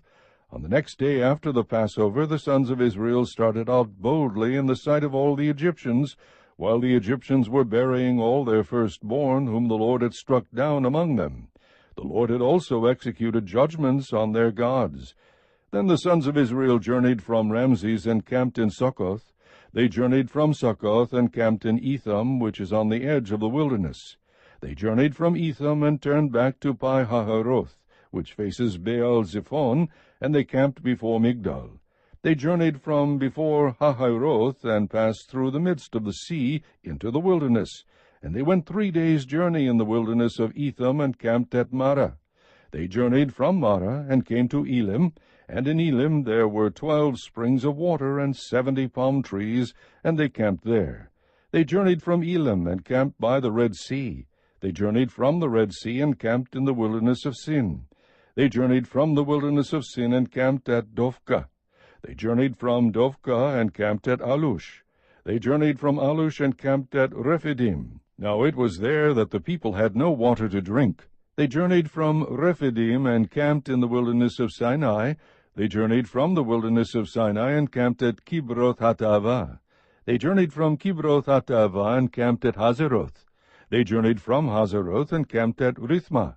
They journeyed from Rithmah and camped at Rimmon-Perez.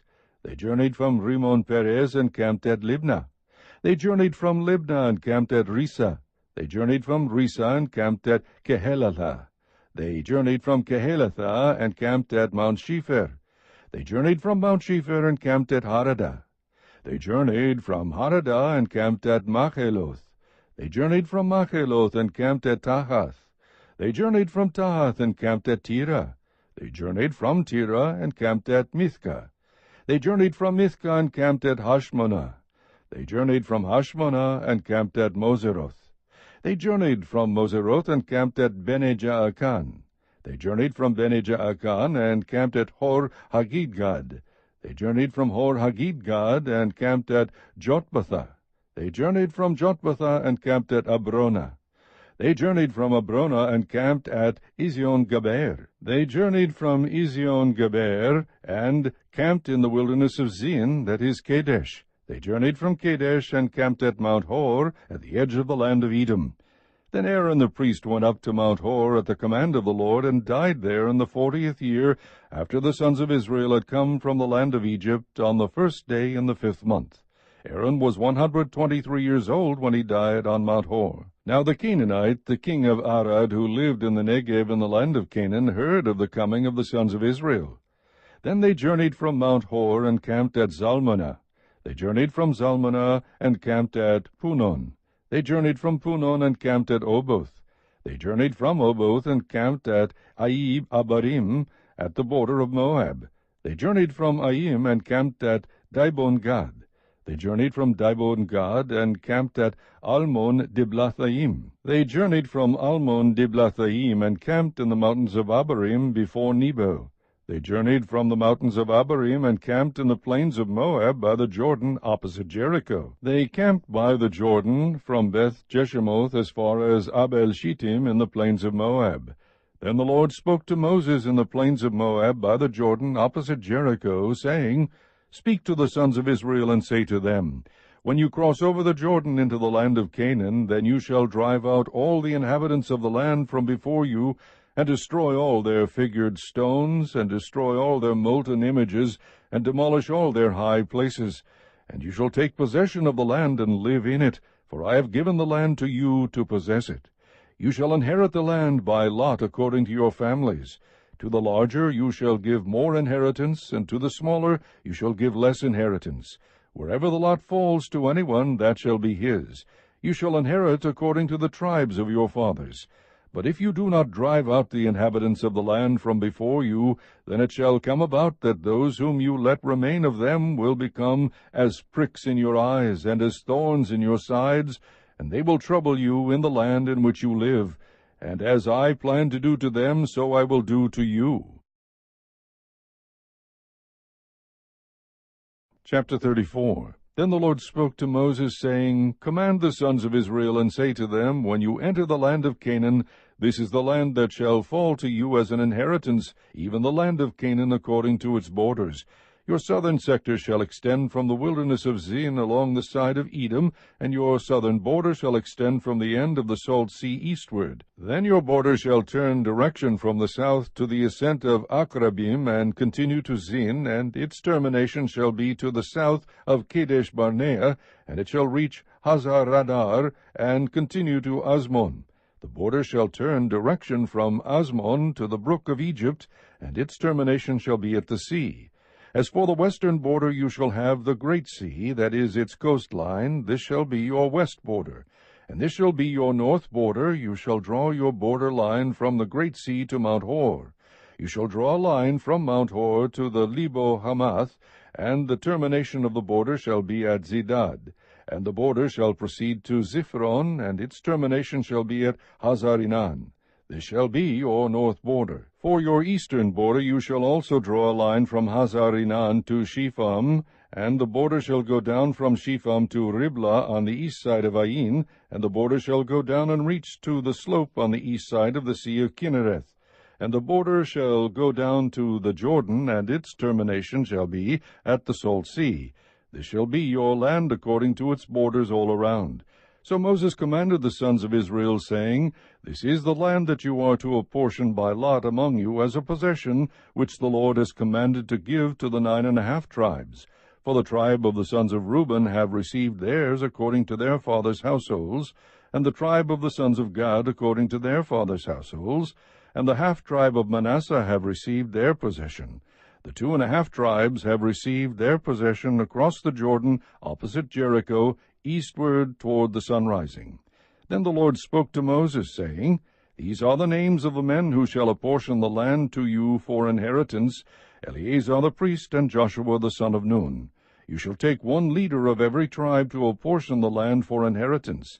These are the names of the men of the tribe of Judah, Caleb the son of Jephunneh; of the tribe of the sons of Simeon, Samuel the son of Ammihud; of the tribe of Benjamin, Elidah the son of Chislon; of the tribe of the sons of Dan, a leader, Bukai the son of Joglai; of the sons of Joseph; of the tribe of the sons of Manasseh, a leader, Haniel the son of Ephod; of the tribe of the sons of Ephraim, a leader, Kemuel the son of Shiftan; of the tribe of the sons of Zebulun, a leader, Elizaphan the son of Parnak; of the tribe of the sons of Issachar, a leader, Paltiel the son of Azan; of the tribe of the sons of Asher, a leader, Ahihud the son of Shelomai; of the tribe of the sons of Naphtali, a leader, Padahel the son of Ammihud. These are those whom the Lord commanded to apportion the inheritance to the sons of Israel in the land of Canaan. Chapter 35. Now the Lord spoke to Moses in the plains of Moab by the Jordan opposite Jericho, saying, Command the sons of Israel that they give to the Levites from the inheritance of their possession cities to live in, and you shall give to the Levites pasture lands around the cities. The cities shall be theirs to live in, and their pasture land shall be for their cattle and for their herds and for all their beasts.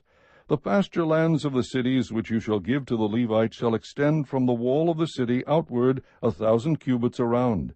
You shall also measure outside the city on the east side 2,000 cubits, and on the south side 2,000 cubits, and on the west side 2,000 cubits, and on the north side 2,000 cubits, with the city in the center.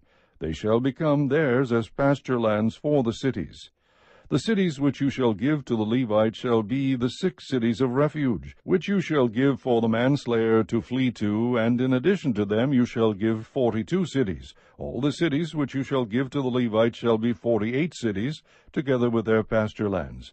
As for the cities which you shall give from the possession of the sons of Israel, you shall take more from the larger, and you shall take less from the smaller. Each shall give some of his cities to the Levites in proportion to his possession which he inherits.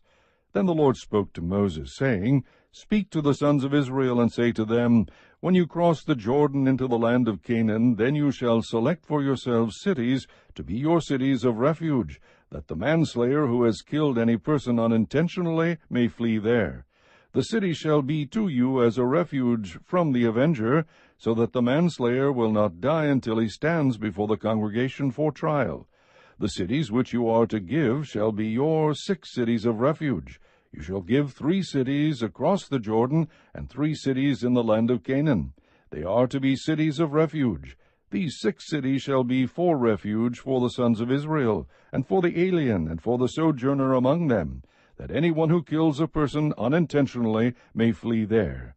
But if he struck him down with an iron object, so that he died, he is a murderer. The murderer shall surely be put to death. If he struck him down with a stone in the hand, by which he will die, and as a result he died, he is a murderer. The murderer shall surely be put to death. Or if he struck him with a wooden object in the hand, by which he might die, and as a result he died, he is a murderer. The murderer shall surely be put to death. The blood avenger himself shall put the murderer to death. He shall put him to death when he meets him. If he pushed him of hatred, or threw something at him lying in wait, and as a result he died, or if he struck him down with his hand in enmity, and as a result he died, the one who struck him shall surely be put to death. He is a murderer. The blood avenger shall put the murderer to death when he meets him. But if he pushed him suddenly without enmity, or threw something at him without lying in wait, or with any deadly object of stone, and without seeing it, dropped on him so that he died, while he was not his enemy, nor seeking his injury, then the congregation shall judge between the slayer and the blood avenger according to these ordinances.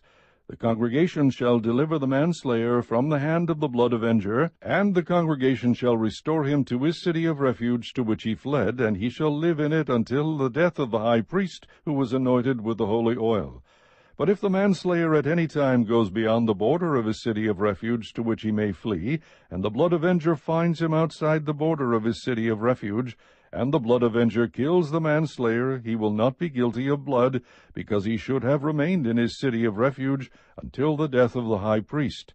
But after the death of the high priest, the manslayer shall return to the land of his possession. These things shall be for a statutory ordinance to you throughout your generations in all your dwellings. If anyone kills a person, the murderer shall be put to death at the evidence of witnesses. But no person shall be put to death on the testimony of one witness. Moreover, you shall not take ransom for the life of a murderer who is guilty of death, but he shall surely be put to death. You shall not take ransom for him who has fled to his city of refuge, that he may return to live in the land before the death of the priest.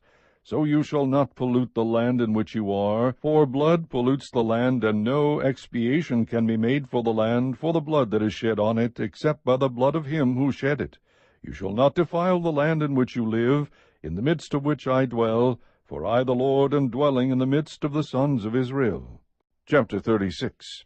And the heads of the fathers' households of the family of the sons of Gilead, the son of Machir, the son of Manasseh, of the families of the son of Joseph, came near and spoke before Moses, and before the leaders, the heads of the fathers' households, of the sons of Israel, and they said, The Lord commanded my lord to give the land by lot to the sons of Israel as an inheritance, and my lord was commanded by the Lord to give the inheritance of Zelophehad, our brother, to his daughters. But if they marry one of the sons of the other tribes of the sons of Israel, their inheritance will be withdrawn from the inheritance of our fathers, and will be added to the inheritance of the tribe to which they belong. Thus it will be withdrawn from our allotted inheritance. When the Jubilee of the sons of Israel comes, then their inheritance will be added to the inheritance of the tribe to which they belong. So their inheritance will be withdrawn from the inheritance of the tribe of our fathers. Then Moses commanded the sons of Israel according to the word of the Lord, saying, The tribe of the sons of Joseph are right in their statements. This is what the Lord has commanded concerning the daughters of Zelophehad, saying, Let them marry whom they wish, only they must marry within the family of the tribe of their father.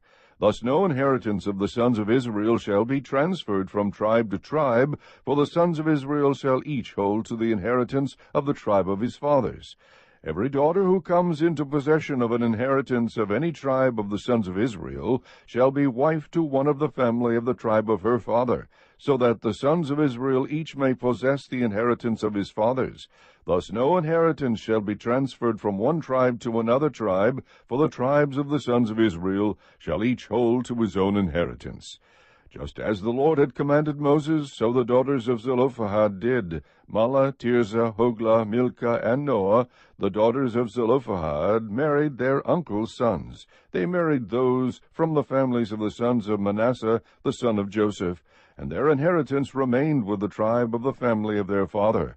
These are the commandments and the ordinances which the Lord commanded to the sons of Israel through Moses in the plains of Moab by the Jordan opposite Jericho.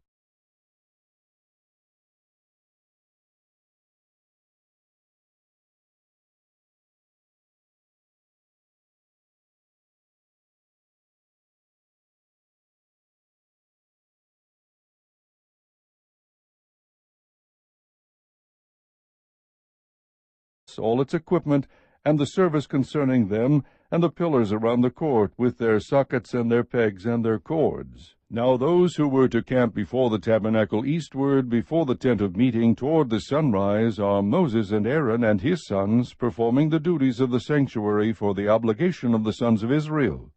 But the layman coming near was to be put to death. All the numbered men of the Levites, whom Moses and Aaron numbered at the command of the Lord by their families, every male from a month old and upward, were 22,000. Then the Lord said to Moses, Number every firstborn male of the sons of Israel from a month old and upward, and make a list of their names. You shall take the Levites for me, I am the Lord, instead of all the firstborn among the sons of Israel, and the cattle of the Levites instead of all the firstborn among the cattle of the sons of Israel.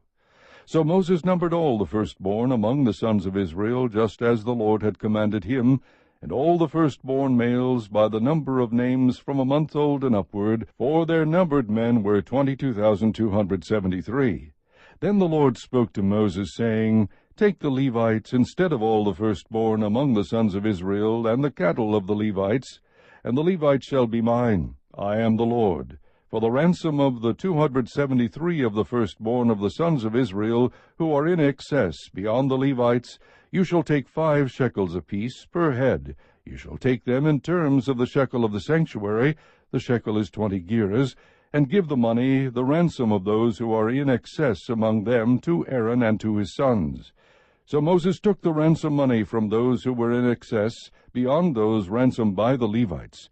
From the firstborn of the sons of Israel he took the money in terms of the shekel of the sanctuary, 1,365.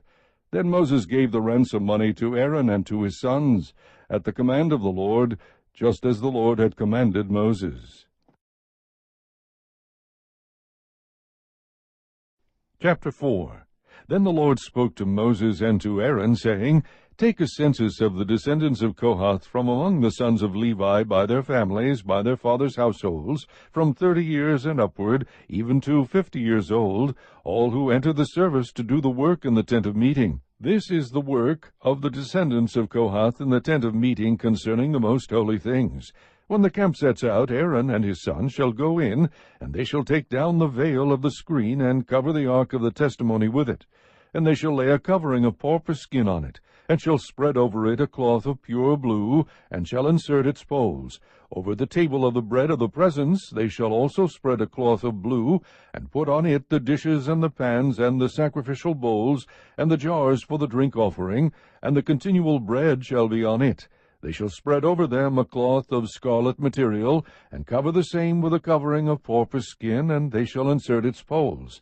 Then they shall take a blue cloth, and cover the lampstand for the light, along with its lamps, and its snuffers, and its trays, and all its oil vessels, by which they serve it.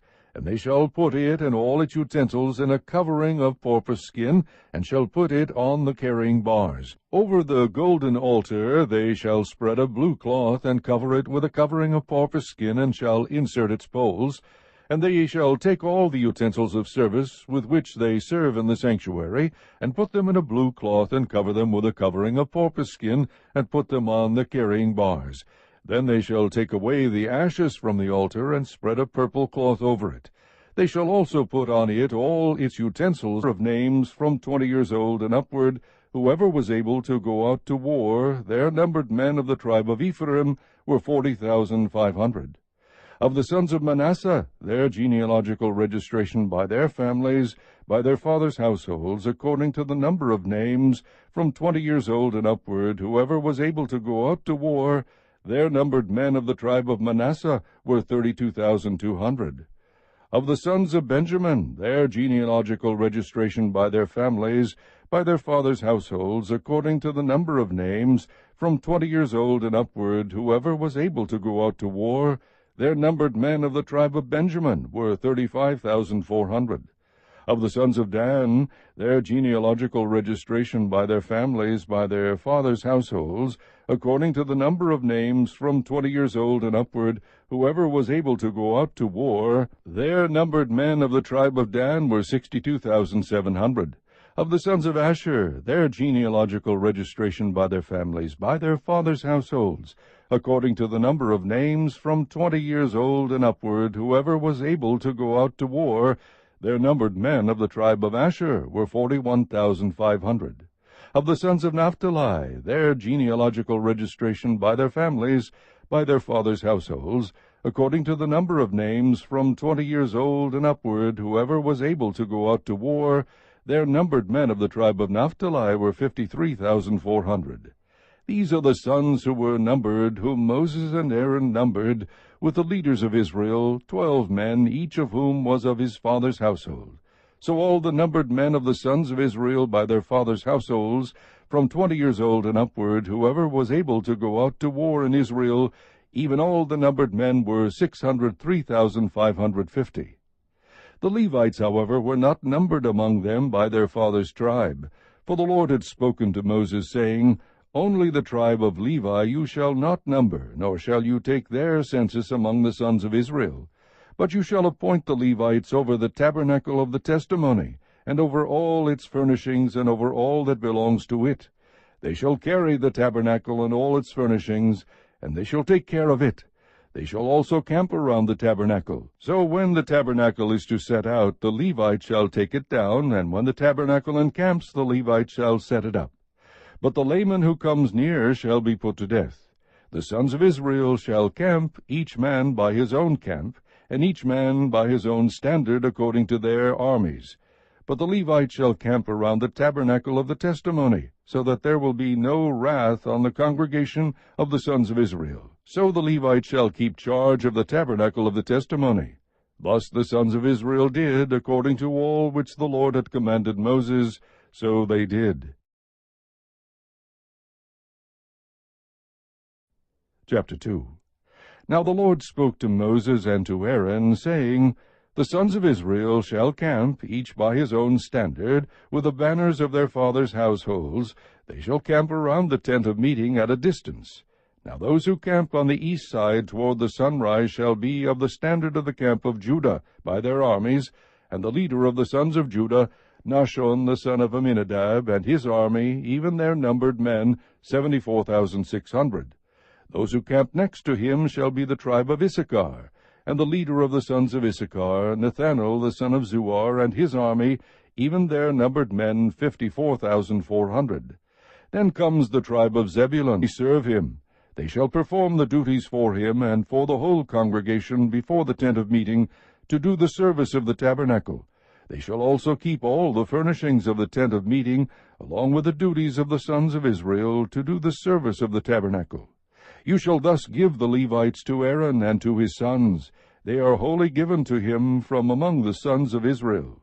So you shall appoint Aaron and his sons, that they may keep their priesthood, but the layman who comes near shall be put to death. Again the Lord spoke to Moses, saying, Now behold, I have taken the Levites from among the sons of Israel instead of every firstborn, the first issue of the womb among the sons of Israel. So the Levites shall be mine, for all the firstborn are mine. On the day that I struck down all the firstborn in the land of Egypt, I sanctified to myself all the firstborn in Israel, from man to beast. They shall be mine. I am the Lord. Then the Lord spoke to Moses in the wilderness of Sinai, saying, Number the sons of Levi by their fathers' households, by their families, every male from a month old and upward you shall number. So Moses numbered them according to the word of the Lord, just as he had been commanded. These then are the sons of Levi by their names, Gershon and Kohath and Merari. These are the names of the sons of Gershon by their families, Libni and Shimei. And the sons of Kohath by their families, Amram and Ishar, Hebron and Uzziel. And the sons of Merari by their families, Malai and Mushai. These are the families of the Levites according to their fathers' households. Of Gershon was the family of the Libnites, and the family of the Shimeites. These were the families of the Gershonites. Their numbered men, in the numbering of every male from a month old and upward, even their numbered men were 7,500. The families of the Gershonites were to camp behind the tabernacle westward, and the leader of the fathers' households of the Gershonites was Eliasaph the son of Lael. Now the duties of the sons of Gershon in the tent of meeting involved the tabernacle and the tent, its covering, and the screen for the doorway of the tent of meeting, and the hangings of the court, and the screen for the doorway of the court, which is around the tabernacle, and the altar, and its cords, according to all the service concerning them. Of Kohath was the family of the Amramites, and the family of the Isharites, and the family of the Hebronites, and the family of the Uzzielites. These were the families of the Kohathites. In the numbering of every male from a month old and upward, there were 8,600 performing the duties of the sanctuary. The families of the sons of Kohath were to camp on the southward side of the tabernacle, and the leader of the fathers' households of the Kohathite families was Elisaphan the son of Uzziel.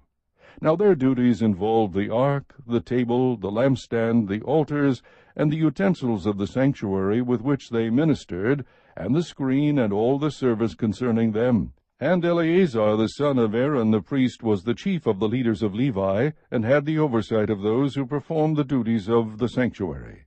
Of Merari was the family of the Malites, and the family of the Mushites. These were the families of Merari.